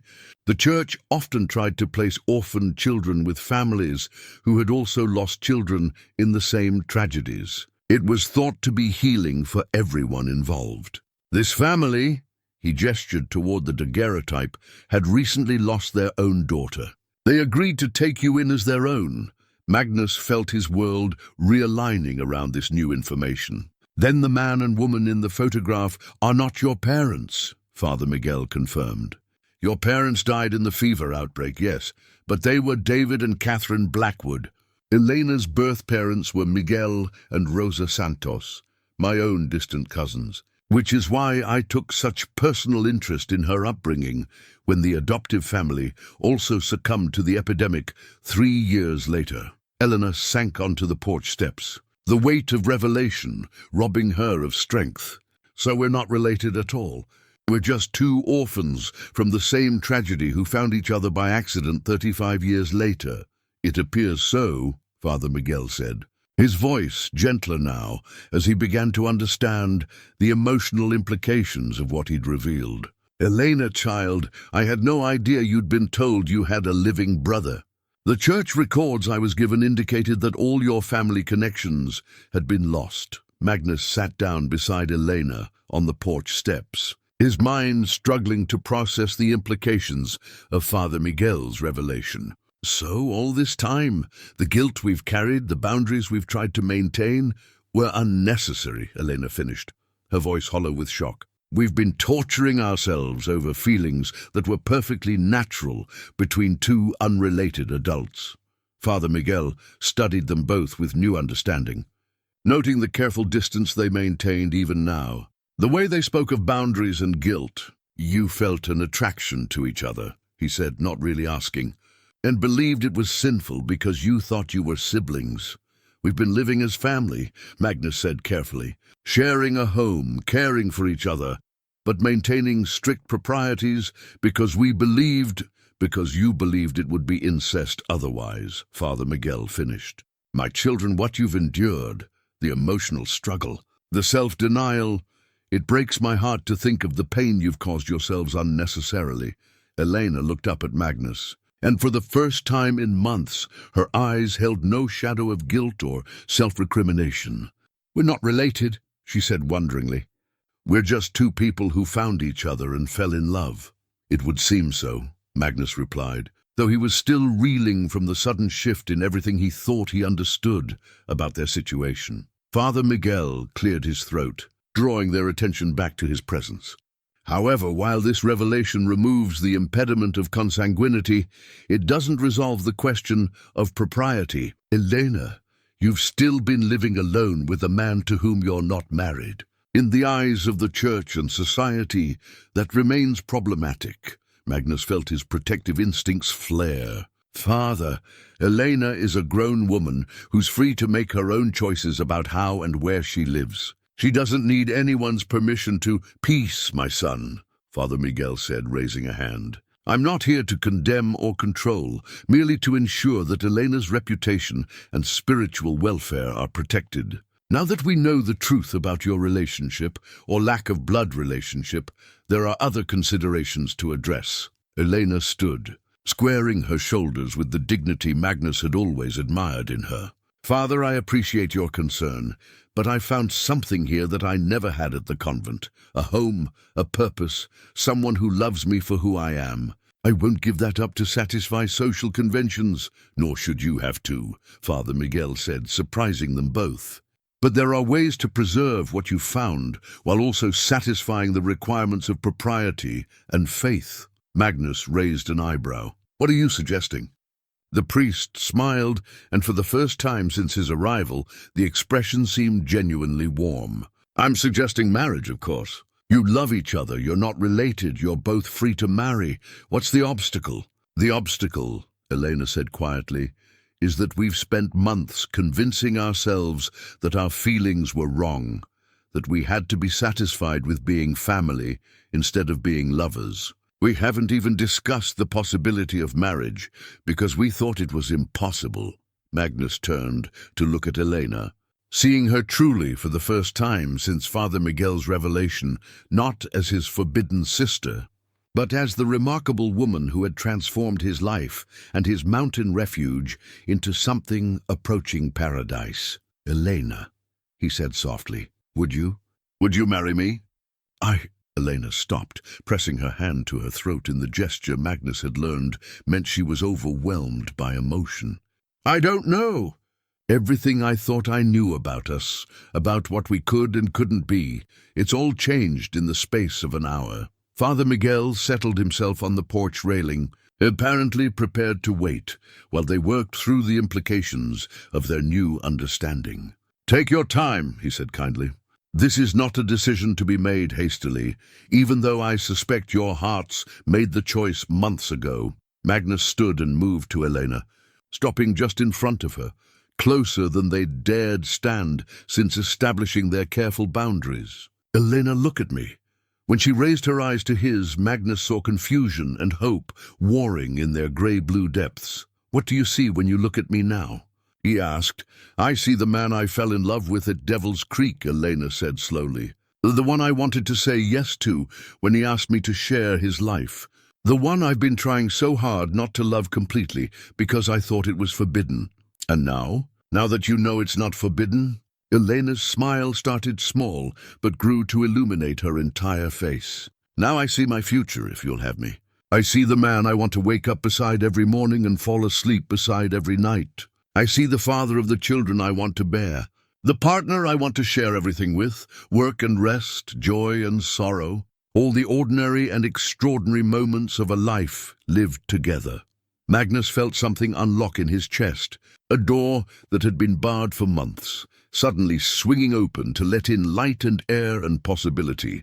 Then yes, he said, his voice rough with emotion. Yes, I'll have you. As my wife, as my partner, as the love I never thought I'd be allowed to claim. Father Miguel cleared his throat again. Might I suggest that you actually ask the lady properly? With all due ceremony and respect? Magnus laughed, the first truly free sound Elena had heard from him since their reunion. He dropped to one knee on the rough porch boards, taking Elena's hands in his own weathered ones. "Elena Maria Santos," he said formally, "will you marry me? Will you be my wife, share my name, help me build a life worth living in this beautiful, difficult country?" "Yes," Elena said without hesitation, tears streaming down her cheeks. "Yes, Magnus Blackwood, I will marry you with all my heart." Father Miguel beamed as Magnus rose and swept Elena into his arms, spinning her around the porch in a display of joy that had been suppressed for far too long. When he set her down, they were both laughing and crying at once, overwhelmed by the sudden shift from forbidden love to legitimate hope. "When?" Elena asked breathlessly. "When can we marry?" "Immediately, if you wish," Father Miguel said. "I can perform the ceremony right here, with God's mountains as your cathedral and his creation as witness to your vows." Magnus and Elena looked at each other, and something passed between them, a recognition that they had waited long enough, suffered enough, denied themselves enough for the sake of propriety and fear. "Now," Elena said firmly, "I want to marry you now, before anything else can come between us." "Are you sure?" Magnus asked, though his own eagerness was evident in his expression. "We could wait, plan something proper." "Magnus Blackwood," Elena interrupted, "I have been waiting my entire life to belong somewhere, to someone. I won't wait another day to begin our real life together." Father Miguel stood, brushing dust from his black clothing. "Then let me get my prayer book, and we'll make this official before God and the territory of Wyoming." As the priest moved toward his horse to retrieve his ceremonial items, Magnus and Elena stood facing each other in the afternoon sunlight, hands clasped, hearts finally free to feel everything they'd been forced to suppress. "Are you ready for this?" Magnus asked. "For marriage? For being my partner in all things?" "I've been ready since the moment I met you," Elena replied. "I just didn't know I was allowed to want it." The emerald green ribbon in Elena's hair caught the sunlight as she spoke, and Magnus reached up to touch it gently. "This ribbon," he said. "Where did it come from?" Elena's expression grew soft with memory. "It belonged to my mother, my birth mother, Rosa Santos. Sister Catherine said it was the only personal item found with me when I was brought to the convent. I've carried it ever since, as a reminder of where I came from." Magnus smiled, understanding now why the ribbon had seemed so significant that first day at Devil's Creek. It had been a sign, a marker of Elena's true identity, waiting for the right moment to reveal its meaning. "Then you'll wear it at our wedding," he said, "as a symbol of the journey that brought us together." Father Miguel returned with his prayer book and a small wooden cross, setting them carefully on the porch railing. "Are you both certain this is what you want?" "Marriage is a sacred bond, not to be entered into lightly or left easily." "We're certain," Magnus and Elena said in unison, their voices carrying the conviction of people who had found their true home in each other. As Father Miguel opened his prayer book and began the ancient words of the marriage ceremony, the afternoon sun slanted through the pine trees, casting golden light across the small clearing where two orphans of the same long-ago tragedy were finally free to claim the love they'd found. Against all odds, the emerald ribbon fluttered in the mountain breeze, a small, bright symbol of hope and new beginnings. As Elena Maria Santos became Elena Maria Blackwood in the sight of God and the vast, beautiful wilderness that would be their kingdom.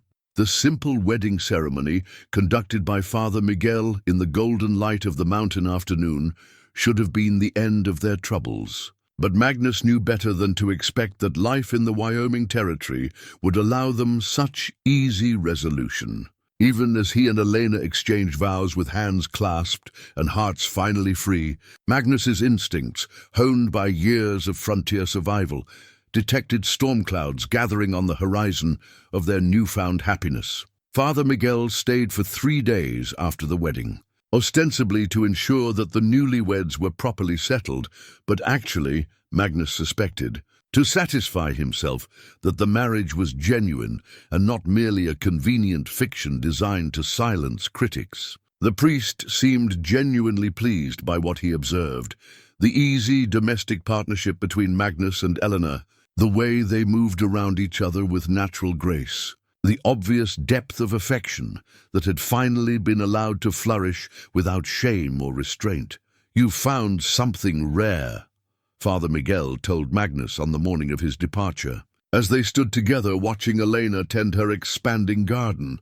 "A love that survives hardship, grows stronger under pressure, and transforms two solitary people into something greater than the sum of their parts." "I know how fortunate I am," Magnus replied, though something in his tone suggested underlying concern. Father Miguel studied Magnus's weathered profile. "But you're worried about something. What troubles you, my son?" Magnus was quiet for a moment, considering how much to reveal. "Father, in my experience, when life offers something too good to be true, it's usually preparing to exact a price for the gift. Elena and I have found happiness, yes, but we've also created a situation that not everyone will understand or accept." "You mean the months you lived together before marriage, believing yourselves to be siblings?" "Partly that," Magnus agreed, "but also my reputation in this territory. I'm not exactly considered respectable company by most standards. Elena deserves better than to be associated with a man who's known more for violence than virtue." Father Miguel placed a weathered hand on Magnus's shoulder. "My friend, respectability is earned through actions, not reputation. I've watched you with Elena, seen how you care for her, protect her, cherish her. That's the measure of a man worth knowing. Tell that to Marshal Hendricks when he comes asking questions," Magnus said grimly, "or to the townspeople in South Pass City when they start spreading stories about the notorious Magnus Blackwood and his suspicious marriage to a woman young enough to be his daughter." It was then that Father Miguel revealed information that changed everything. "About Marshal Hendricks," he said carefully, "there's something you should know. He didn't receive those complaints about you and Elena from some concerned citizen." Magnus turned to face the priest fully. "What do you mean?" "I made inquiries while I was in South Pass City, trying to understand who might have been spreading stories about Eleanor's situation. The complaints came from a man named Joshua Blackwood, your uncle, I believe." Magnus felt the familiar cold anger settling in his chest. "Joshua's still alive?" "Very much so. And apparently he's been keeping track of you over the years, waiting for an opportunity to cause trouble. When word reached him that you'd taken a young woman into your mountain home, he saw a chance to damage your reputation and perhaps drive you out of the territory entirely." Elena appeared beside them, as if summoned by the tension in Magnus's voice. "What's wrong?" "You both look like you've seen something terrible," Magnus explained Father Miguel's revelation, watching Elena's expression shift from confusion to understanding, to cold fury that matched his own.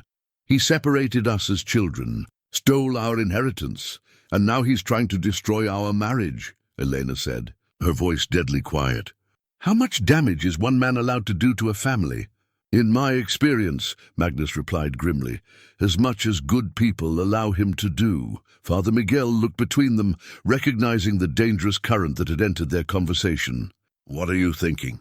"Please tell me you're not considering anything rash." "I'm considering protecting my wife," Magnus said, "and settling a debt that's been outstanding for 35 years. "Magnus, no," Elena said firmly.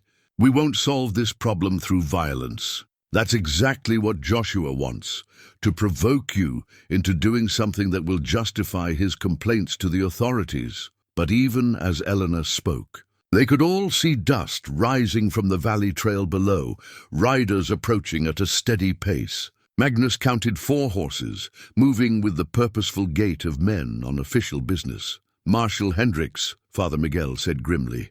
"He's coming to investigate the complaints." Magnus moved to the cabin and emerged with his rifle.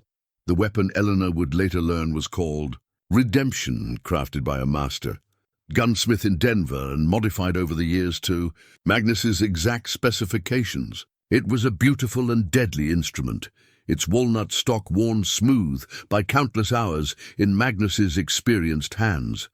"What are you planning?" Elena asked, though she could see the answer in Magnus's expression. "I'm planning to be ready for whatever they've come here to do," Magnus replied, checking the rifle's action with practiced efficiency. "In this territory, Elena, law and justice aren't always the same thing. Sometimes you have to be prepared to defend what's yours." Father Miguel stepped forward. "Magnus, let me talk to them first. As Elena's former guardian and the priest who performed your marriage, I have standing to address their concerns." "With respect, Father, you don't know Marshal Hendricks," Magnus said. "He's an honest enough lawman, but he's also a man who sees things in simple terms, legal and illegal, proper and improper. The complexity of our situation isn't going to impress him much." Elena moved to Magnus's side, and he saw steel in her grey-blue eyes that reminded him of why he'd fallen in love with her in the first place. "Then we'll face them together, as husband and wife, with nothing to hide and nothing to apologize for." The riders crested the final rise and came into view, Marshal Hendricks in the lead, followed by 2 deputies and a 4th man Magnus recognized with a surge of bitter anger. Joshua Blackwood had aged considerably since Magnus had seen him last. His hair gone completely grey and his face deeply lined, but his eyes still held the same mixture of cunning and malice that Magnus remembered from childhood. The marshal dismounted first, his hand resting casually on his sidearm as he took in the domestic scene before him. The neat cabin, Elena's garden, the obvious signs of a well-established household. His attention lingered on Father Miguel, clearly not having expected to find a priest present. "Marshal Hendricks," Magnus said formally, not moving from his position on the cabin porch. "You're a long way from South Pass City." "Mr. Blackwood," the marshal replied with equal formality. "I've come to investigate reports of improper conduct involving you and a young woman named Elena Santos." "Elena Blackwood now," Father Miguel interjected, stepping forward. "I performed the marriage ceremony 3 days ago with full authority of the Catholic Church." Marshal Hendricks's eyebrows rose. "Marriage?" "Mr. Blackwood, the complaints we received suggested you'd been living in sin with this woman for months." "The complaints you received," Magnus said. His attention focused on Joshua, came from a man with a personal grudge and a history of making my life difficult whenever possible. Joshua Blackwood finally spoke, his voice carrying the wheedling tone Magnus remembered from childhood arguments. "Magnus boy, I'm only concerned about your welfare. Living up here like a hermit, taking advantage of some poor girl who doesn't know better." "Enough," Elena said sharply, stepping forward to stand beside Magnus. "Mr. Blackwood, the elder Mr. Blackwood, you forfeited any right to concern yourself with Magnus's welfare when you deliberately separated us as children and told us both that the other was dead." The marshal's attention sharpened. "What's this about being separated as children?" Father Miguel produced the adoption certificate and the family photograph, explaining the complex history that had led to Magnus and Elena's reunion. As the marshal studied the documents, his expression grew increasingly troubled. "So you were told you were brother and sister," Marshal Hendricks said slowly. "Lived together believing that to be true, and only recently discovered otherwise?" "That's correct," Elena replied. "We maintained strict proprieties throughout our cohabitation, precisely because we believed ourselves to be siblings." Joshua Blackwood's face darkened. "That's a convenient story, but who's to say it's true? Maybe they're just claiming to be siblings to explain away months of improper behavior." "I am to say it's true," Father Miguel said firmly. "As are the church records that document Elena's adoption and the territorial records that show Magnus's family history. The evidence is clear and well documented." Marshal Hendricks studied the group before him, clearly struggling with a situation far more complex than the simple moral violation he'd expected to find. "Mr. Blackwood, Magnus, are you telling me that your uncle here deliberately misled you about your sister's death in order to steal your inheritance?" "That's exactly what I'm telling you," Magnus replied. "And I have the documents to prove it." He disappeared into the cabin and returned with their father's military discharge papers and land grant authorization. watching Joshua's face go pale as the marshal examined the evidence of deliberate fraud and family betrayal. "These are serious accusations," Marshal Hendricks said finally. "If true, they suggest criminal behavior spanning decades." "They're not accusations," Magnus said coldly. "They're facts, and Joshua knows it." The older man shifted uncomfortably in his saddle, his eyes darting between the marshal and his two nephews. "Now see here, there might have been some confusion back then, but I was acting in everyone's best interests." "Whose best interests?" Elena demanded. "Certainly not ours. You condemned 2 children to 35 years of believing they were alone in the world. Also, you could steal their parents' property." Marshal Hendricks's expression had grown increasingly grim as he absorbed the full scope of the situation. "Mr. Joshua Blackwood, I think you and I need to have a very serious conversation about fraud, theft of inheritance, and filing false complaints with territorial authorities." "You can't prove anything," Joshua said, but his voice lacked conviction. Magnus stepped down from the porch, still carrying redemption, and the marshal's deputies tensed visibly. But Magnus made no threatening moves, simply positioning himself where he could watch all the men while protecting Elena and Father Miguel. "I don't need to prove anything," Magnus said quietly. "The documents prove themselves.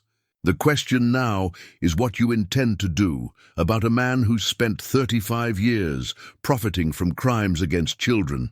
The tension in the clearing was palpable, and Elena could see that they were approaching a moment that could explode into violence if not carefully managed. Magnus's reputation for decisive action was well earned, and Joshua's presence had clearly triggered dangerous emotions that had been suppressed for decades. "Magnus," she said softly, moving to touch his arm, "let the law handle this. We have what we wanted. Each other, the truth, our marriage. Don't let his presence poison what we've built." But Magnus's attention had shifted to something else, movement in the tree line beyond the clearing. The subtle signs that more men were approaching their position. His years of military and frontier experience had taught him to recognize the preparations for an ambush, and every instinct in his body was now screaming danger. "Marshal," he said urgently, "your party isn't alone up here. There are armed men moving through those trees." Hendricks spun in his saddle, following Magnus's gaze toward the forest edge. "My deputies." "No, sir," one of the deputies replied. "We're all here." Joshua Blackwood's expression shifted from worry to something approaching satisfaction, and Magnus realized with cold certainty that his uncle had prepared for the possibility that legal complaints might not be sufficient to eliminate the problem of Magnus Blackwood. "Eleanor," Magnus said quietly, "get inside the cabin, now!" But before she could move, the tree line erupted with gunfire, and the careful confrontation became a battle for survival that would test everything Magnus had learned about protecting the people he loved. The first shot shattered the afternoon quiet like thunder, sending splinters flying from the cabin's porch railing, just inches from where Elena stood. Magnus reacted with the lightning reflexes of a man who'd survived countless battles, tackling Elena to the ground and rolling them both behind the solid protection of his woodpile as more gunfire erupted from the surrounding forest. "Stay down!" Magnus shouted over the chaos, his body shielding Elena as bullets whined overhead. "Don't move until I tell you." Marshal Hendricks and his deputies had drawn their weapons and taken cover behind their horses, returning fire toward the muzzle flashes in the tree line. Father Miguel pressed himself against the cabin wall, his face pale but determined. Only Joshua Blackwood remained mounted, a satisfied smile playing across his weathered features as his hired gunmen carried out their deadly work. Magnus raised redemption and methodically began picking targets among the hidden shooters. His first shot silenced a rifle that had been firing from behind a fallen log, and his second sent a man tumbling from his concealment behind a boulder. The remaining attackers adjusted their positions, but Magnus had already identified their numbers and locations with the practiced eye of someone who'd fought in too many similar engagements. 6 men, he called to Marshal Hendricks. "Maybe 7, They've got us surrounded on 3 sides, but the cabin blocks the 4th. Who are they? Hendricks called back, pausing to reload his service revolver. Magnus's gaze found Joshua, who was now edging his horse toward the tree line where his men waited. "Ask my uncle," Magnus replied grimly. "I suspect he'll have some interesting answers." But Joshua Blackwood was already spurring his mount toward escape, leaning low in the saddle as bullets flew around him. One of the marshal's deputies tried to intercept him, but a well-placed shot from the forest sent the lawman diving for cover instead. Elena pressed herself against Magnus's back, feeling the tension in his muscles as he calculated angles and distances with deadly precision. "Magnus, there are too many of them. We need to get inside the cabin." "Not yet," Magnus replied, never taking his eyes off the surrounding forest. "Inside we're trapped. Out here I can move, use the terrain. You stay behind this woodpile no matter what happens."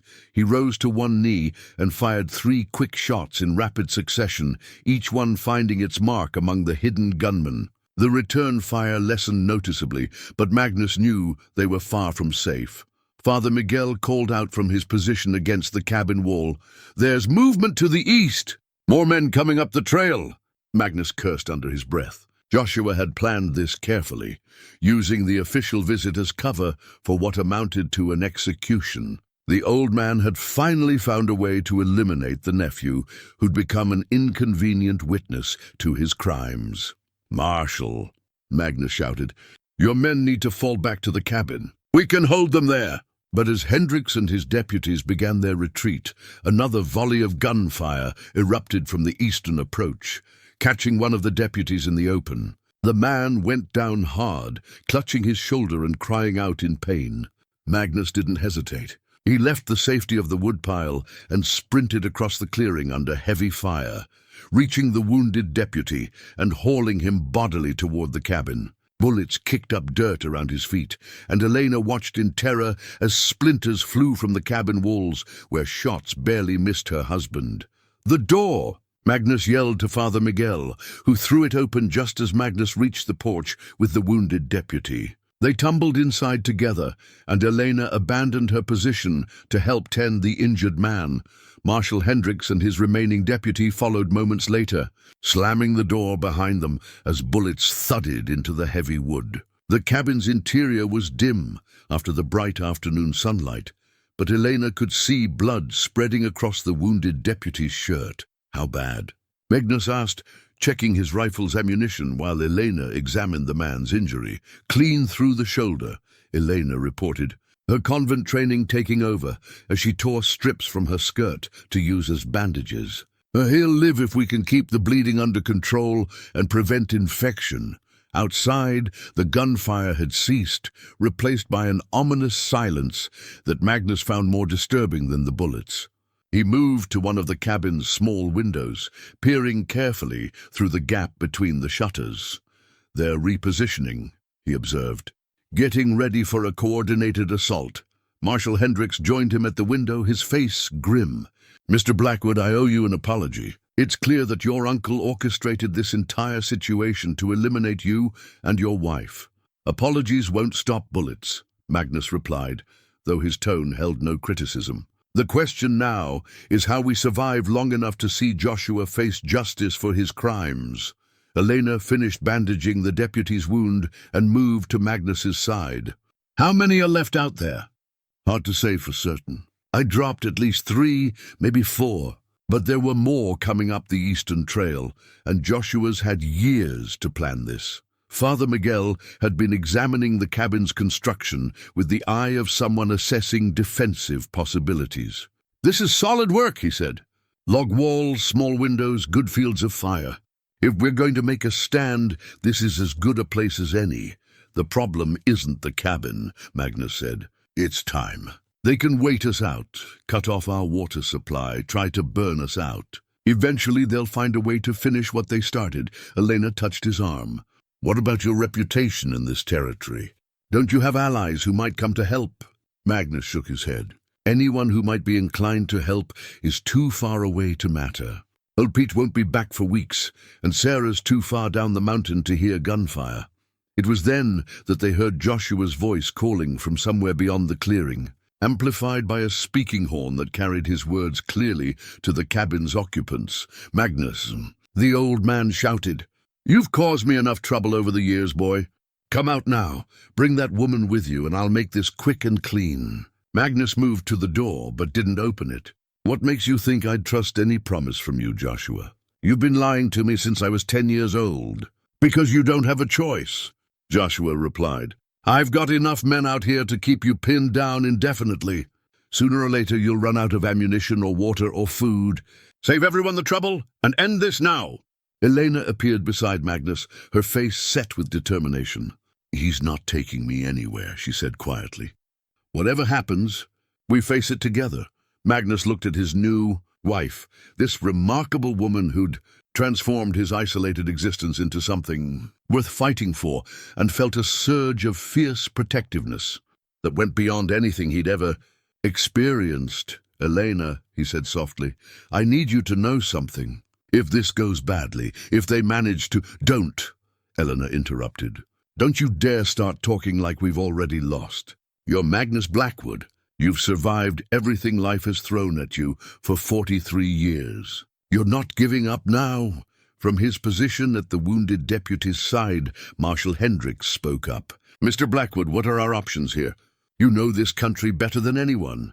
Magnus was quiet for a moment, his mind racing through possibilities and calculating odds with the cold precision that had kept him alive through a dozen desperate situations. "There's a root cellar beneath the cabin," he said finally. "Built it myself with an exit tunnel that comes up near the creek, about 50 yards north. If we can create enough of a distraction here, someone small enough might be able to slip out that way." Elena understood immediately what he was suggesting. "You want me to escape while you hold them here?" "I want you to live," Magnus replied bluntly.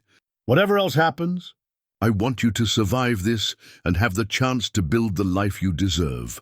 But Elena's expression had taken on the stubborn cast that Magnus was learning meant she'd made up her mind about something. "Magnus Blackwood, we've been married for exactly 3 days. If you think I'm going to run away and leave you to face this alone, you clearly don't know the woman you married very well." From outside came the sound of men moving through the forest, branches breaking and equipment rattling as Joshua's hired guns prepared for their final assault. Magnus checked redemption one more time and moved to the window, ready to sell their lives as dearly as possible. But Elena had retrieved something from her personal belongings, a small wooden box that Magnus had never seen her open. Inside, wrapped in faded silk, was a Derringer pistol with pearl handles and carefully maintained silver trim. "Sister Catherine gave me this when I left the convent," Eleanor said, checking the weapon with practiced familiarity. "She said a woman traveling alone in frontier country needed to be prepared for anything." Magnus stared at his wife with new appreciation. "Can you use it?" Elena's smile held no humor. "Father, you might want to say a prayer for our enemies, because they have no idea what they've gotten themselves into." Outside, Joshua Blackwood was about to discover that attacking Magnus and Elena in their own home was going to cost him far more than he'd ever imagined. The final assault began at sunset, when Joshua's remaining gunmen launched a coordinated attack from 3 directions simultaneously. Magnus had positioned himself at the main window facing the clearing, while Marshal Hendricks covered the eastern approach, and Elena watched the western side with her small but deadly Derringer. Father Miguel stayed with the wounded deputy, keeping him stable and loading spare weapons for the defenders. The first wave came hard and fast, with 4 men breaking from the tree line in a desperate rush toward the cabin. Magnus's rifle spoke with methodical precision, dropping 2 of them before they'd covered half the distance. Hendricks accounted for a third with his service revolver, but the 4th man reached the cabin wall and began working to set fire to the logs with a torch he'd carried from the forest. "East wall," Eleanor called out, spotting movement through her window. "Someone's trying to burn us out!" Magnus couldn't leave his position. More men were advancing from his direction, so Eleanor made a decision that would have horrified the Sisters of Mercy who'd raised her. She opened the western window just wide enough to squeeze through and dropped to the ground outside, her derringer ready. The man with the torch never saw her coming. Elena's first shot took him center mass, and her second finished him before he could cry out a warning to his companions. She retrieved his torch and threw it into the creek, then scrambled back through the window just as Magnus turned to see her climbing inside. "Elena, what in God's name?" "He was going to burn us out," she said simply, reloading her derringer with steady hands. I stopped him. Magnus stared at his wife with a mixture of admiration and terror. The gentle woman who tended wounded travelers at Devil's Creek had just killed a man with the cold efficiency of a frontier veteran. Outside, Joshua's voice rang out again with barely contained fury. "You're only prolonging the inevitable, Magnus. Surrender now and I'll spare the woman. Your word isn't worth the breath it takes to speak it." Magnus called back, putting 2 more shots into the tree line, where muzzle flashes revealed hidden positions.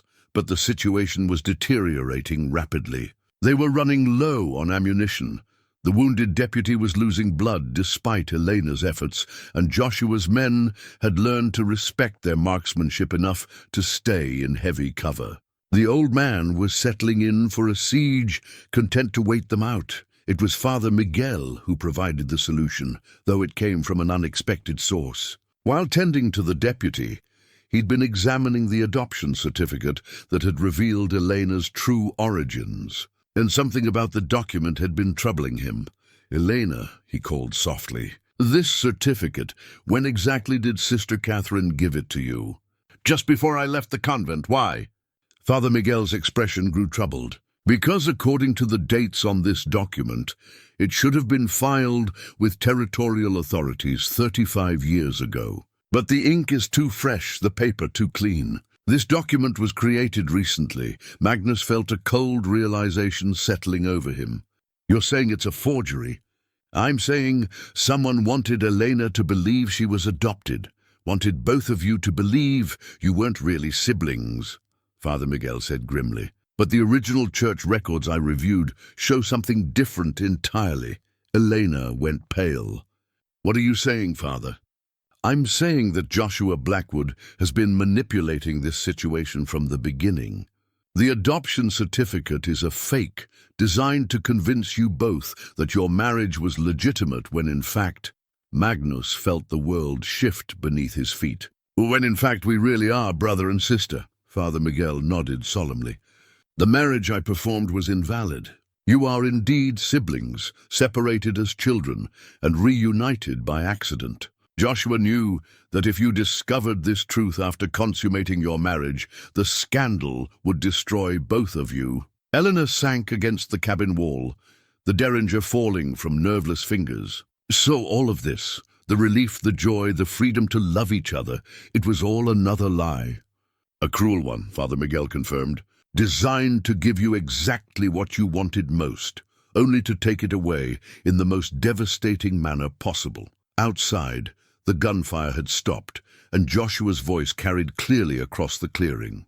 "Have you figured it out yet, Magnus? Did the good priest finally explain my little gift to you both?" Magnus moved to the door, his face a mask of cold fury. "You bastard! You deliberately led us to believe we could be together. I gave you 3 days of happiness," Joshua called back mockingly. 3 days of believing you could have everything you wanted. Was it worth it, nephew? Was the joy worth the pain that's coming?" Elena struggled to her feet, tears streaming down her face. "Why?" she called out. "Why torture us this way?" "Because you cost me everything." Joshua's voice cracked with decades of suppressed rage. "Your father took the woman I loved, claimed the land that should have been mine, left me with nothing but bitterness and schemes. I wanted Magnus to suffer the way I suffered, to lose everything he cared about in the cruelest way possible." The truth hit Magnus like a physical blow. His uncle hadn't just been motivated by greed. He'd been driven by a deeper jealousy that had festered for 35 years. Waiting for the perfect moment to inflict maximum damage, Marshal Hendricks, who had been listening to this exchange with growing understanding, spoke up from his position at the window. "Mr. Blackwood, are you telling me that your uncle orchestrated this entire situation?" The fake documents, the false marriage, even this attack? Every bit of it, Magnus replied, his voice hollow with the weight of comprehension. He's been planning this for years, waiting for the right opportunity to destroy me completely. Eleanor wiped her eyes and picked up her derringer, her expression hardening with resolve. Then we deny him the satisfaction.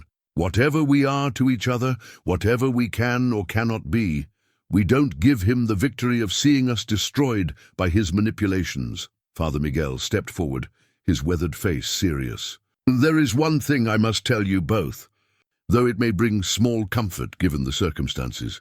Magnus and Elena looked at him expectantly. The church records I reviewed show that Elena was indeed adopted, not recently, as the forged certificate suggests, but genuinely 35 years ago. She was an orphan from the same epidemic that killed your family, but she was never your biological sister. The silence in the cabin was deafening. What? Elena whispered. Father Miguel produced another document from his saddlebags, this one clearly aged and bearing official church seals that were unmistakably authentic. This is the original adoption record, filed in 1840. Elena Maria Santos was placed with the Blackwood family after her birth parents died in the fever outbreak. But she was never legally or biologically related to Magnus. Magnus stared at the priest, afraid to hope. You're certain? Completely certain. Joshua's forgery was designed to make you doubt the legitimacy of your relationship after you'd already committed to it emotionally. But the truth is simpler. You fell in love with your adoptive sister, someone who shared your childhood, but not your blood. Elena's laugh was half sob, half relief. So, we're not committing incest. You never were, Father Miguel confirmed. The marriage is valid, your love is legitimate, and Joshua's final cruelty was based on yet another lie. From outside came the sound of approaching horses, many horses moving at speed up the mountain trail. Joshua's voice took on a note of panic as he realized that his carefully planned assault was about to be interrupted. Magnus! Old Pete's familiar voice boomed across the clearing. What in tarnation is going on up here? Magnus moved to the window and saw a sight that filled his heart with fierce joy. Pete Kowalski leading a group of 8 heavily armed trappers and mountain men, all of them carrying rifles and wearing expressions that suggested they were prepared for serious trouble. How did you know? Magnus called out. Sarah sent word that there were strangers asking questions about you and Elena in South Pass City. Pete replied. Figured you might need some backup. The tide of battle turned in an instant. Joshua's remaining gunmen found themselves caught between the cabin's defenders and Pete's relief force, with nowhere to run and no possibility of victory. The fight that followed was brief and decisive, ending with Joshua himself cornered near the creek with his hands raised in surrender. Marshal Hendricks emerged from the cabin with his remaining deputy, both of them battered but alive. Joshua Blackwood, he said formally, you're under arrest for fraud, conspiracy, attempted murder, and filing false complaints with territorial authorities. As the marshal took Joshua into custody, Magnus and Eleanor stood together on the cabin porch, finally free to touch each other without shame or reservation. The adoption certificate, the real one, lay on the ground beside them, splattered with blood, but still legible. So we're really married? Elena asked, not quite daring to believe it.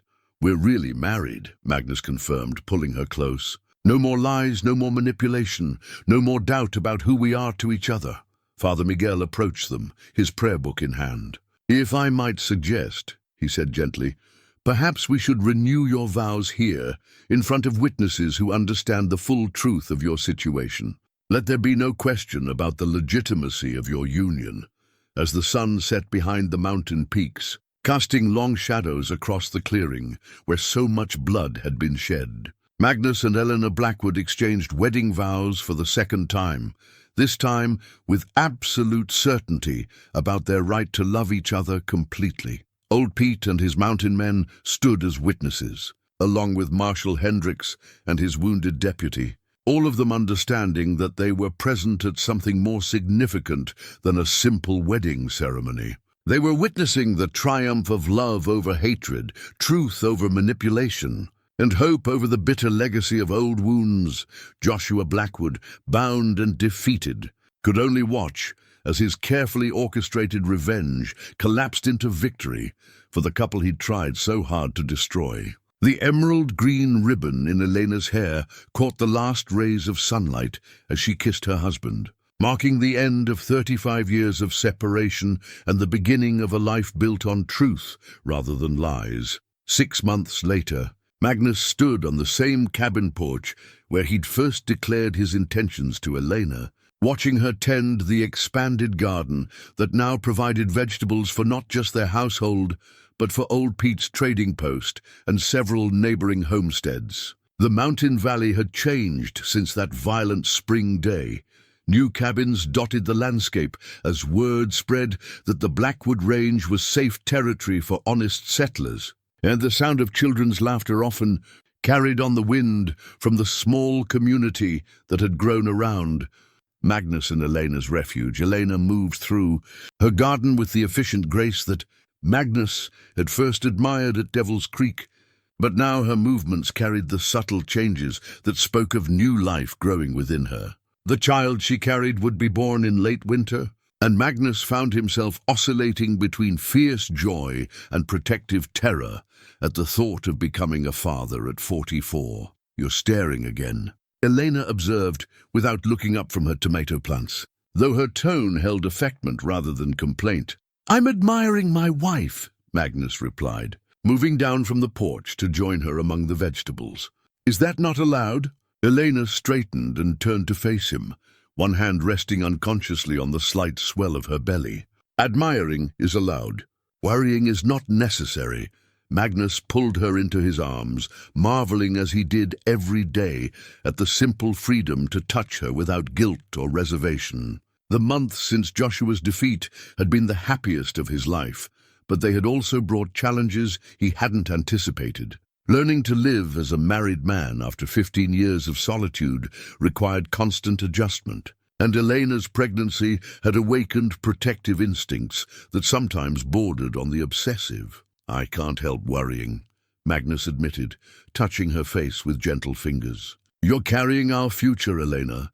Everything that matters to me is right here in my hands, and our future is perfectly safe," Elena assured him, covering his hand with hers. "Dr. Morrison says I'm healthy as a horse. The baby is developing normally, and I have the best possible care thanks to my overprotective husband and his network of mountain men who treat me like spun glass." It was true. Word of Magnus and Elena's situation had spread throughout the territory, and their story, two orphans finding each other against impossible odds, surviving family betrayal and armed assault, building love from tragedy, had captured the imagination of frontier people who understood both hardship and the value of hard-won happiness. The cabin that had once been a fortress of solitude had become a gathering place for travelers, friends, and the growing community of families who decided that Magnus Blackwood's mountain was a good place to build their lives. Father Miguel had stayed through the summer, officially to serve the spiritual needs of the growing settlement, but actually, Magnus suspected to satisfy himself that his makeshift congregation was thriving. The priest had performed 3 more weddings, blessed 2 births, and established a small chapel in what had once been Pete's storage shed. His presence had helped legitimize the community in the eyes of territorial authorities who might otherwise have viewed the mountain settlement with suspicion. Marshal Hendricks sent word, Elena said, settling onto the garden bench Magnus had built for her as her pregnancy progressed. "Joshua's trial is scheduled for next month in Cheyenne. They want us to testify about the inheritance fraud and the attempted murder." Magnus's expression darkened slightly. His uncle had spent the summer in territorial custody, awaiting trial on charges that could result in lengthy imprisonment or even hanging. The evidence against Joshua was overwhelming. The forged documents, witness testimony from the surviving gunman who turned state's evidence, and the financial records that showed 35 years of illegal profit from stolen Blackwood property. "Are you prepared for that?"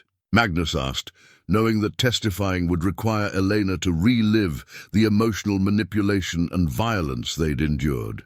I'm prepared to see justice done, Elena replied firmly.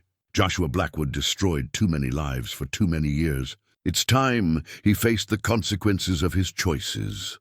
From the valley trail below came the familiar sound of old Pete's supply wagon, loaded with goods for the various homesteads that now relied on his monthly runs. But Pete wasn't alone. A second wagon followed behind him, and Magnus recognized Sarah McKenna's sturdy figure driving the second team. "Looks like we're having company for dinner," Eleanor observed with pleasure. Sarah had become not just a friend, but something approaching a sister to Elena, offering advice on everything from frontier housekeeping to pregnancy concerns. As the wagons pulled into the cabin clearing, Pete climbed down with the theatrical groans of a man whose joints weren't as young as his spirit. "Magnus, my friend," he called out, "I bring news from the territorial capital, and supplies for your expanding household." Sarah's embrace for Elena was warm and lingering, and Magnus saw her studying Elena's condition with the experienced eye of a woman who'd helped deliver babies in frontier conditions. "You're looking well," she pronounced. "Better than well, actually. Positively glowing." "That's what Magnus keeps telling me," Elena said, rolling her eyes affectionately at her husband's protective hovering. Pete produced a thick envelope from his coat pocket. "Official correspondence from the territorial government," he announced, "regarding the disposition of property fraudulently claimed by one Joshua Blackwood." Magnus accepted the documents with interest, reading quickly through the legal language that confirmed what he'd hoped. The territorial court had ruled that the Blackwood family land grant was valid and had been illegally appropriated. All property and assets stolen by Joshua were being returned to Magnus as the rightful heir, along with 35 years of accumulated value. "We're rich," Magnus said wonderingly, looking up at Elena. "The court awarded damages that amount to more money than I ever expected to see in my lifetime." Elena's response surprised him. "Then we can do something worthwhile with it. This community needs a real school, a proper clinic, maybe even a small church to replace Father Miguel's improvised chapel." Magnus stared at his wife, marveling again at her capacity to think of others' needs, even when fortune had finally smiled on their own circumstances. "You want to give away our inheritance." "I want to invest it in our future," Eleanor corrected. "In the future of this place and these people who've become our family. What good is wealth if we don't use it to build something lasting?" Sarah beamed with approval. "Now there's a woman with proper priorities." "You chose well, Magnus Blackwood." That evening, as they shared dinner with Pete and Sarah around the sturdy table Magnus had built during his first winter on the mountain, Elena brought up a subject that had been on her mind for weeks. "Magnus, I've been thinking about names for the baby," she said, her hand resting on her growing belly. "If it's a boy, I'd like to name him after your father. And if it's a girl, Rosa," Magnus said immediately. "After your birth mother." Elena's eyes filled with tears of gratitude. Despite all the manipulation and lies they'd endured, Magnus still honored the family connections that had shaped her early life. "Rosa Blackwood," she said, testing the sound of it. "Or David Blackwood. Both sound right." Father Miguel, who had joined them for the evening meal, raised his glass of Pete's exceptionally good whiskey. "To the future Blackwood children, and to parents who will raise them with love, truth, and the knowledge that family is the most precious gift life can offer." As they drank the toast, Magnus felt a profound sense of completion that went beyond simple happiness. The boy who'd been told his sister was dead, the man who'd isolated himself on a mountain to avoid the pain of human connection, had found not just love but purpose, community, and hope for generations yet to come. Later, as Elena prepared for bed, Magnus sat by the fire, looking at the hand-carved wooden cross that still hung above the mantel. The faith it represented had been tested by war, loss, and betrayal, but somehow had survived to be renewed by love and second chances. The cross seemed different now, not a reminder of abandoned belief, but a symbol of resilience and the possibility of redemption. Elena appeared beside his chair, her hair loose around her shoulders and the emerald green ribbon coiled in her palm. "What are you thinking about?" she asked softly. "About how none of this should have been possible," Magnus replied, pulling her down onto his lap with gentle care for her condition. Two orphans from the same tragedy, separated for 35 years, manipulated by a bitter man's schemes, finding each other against impossible odds and building something beautiful from all that pain. "Do you think we would have found each other anyway?" Elena asked, settling against his chest. "If Joshua hadn't interfered, if we'd grown up together as we should have?" Magnus considered the question seriously. "I think we were meant to find each other, but maybe not as children. Maybe we needed to become who we are. You with your strength and compassion, me with my hard-won wisdom, before we could build the kind of love that survives everything life throws at it." Elena was quiet for a moment, her fingers tracing patterns on Magnus's chest. "I'm glad we found each other when we did. Not too early, not too late, but exactly when we both needed someone to share the journey." As they settled into bed together, Magnus listened to the familiar sounds of his mountain home, wind in the pines, the distant call of night birds, the soft breathing of the woman who'd transformed his wilderness refuge into something approaching paradise. But tonight there were new sounds as well, the voices of neighbors settling in for sleep, the lowing of cattle in expanding pastures, the promise of children's laughter in years to come. The emerald green ribbon lay on Elena's bedside table, a small symbol of the journey that had brought them together. Tomorrow would bring new challenges, new joys, new opportunities to build the life they'd claimed against all odds. But tonight, Magnus Blackwood held his wife and unborn child in his arms and knew that he'd finally found what he'd been searching for since he first climbed these mountain trails as a haunted young veteran, a home worth defending, a love worth fighting for, and a future worth building with his own two hands.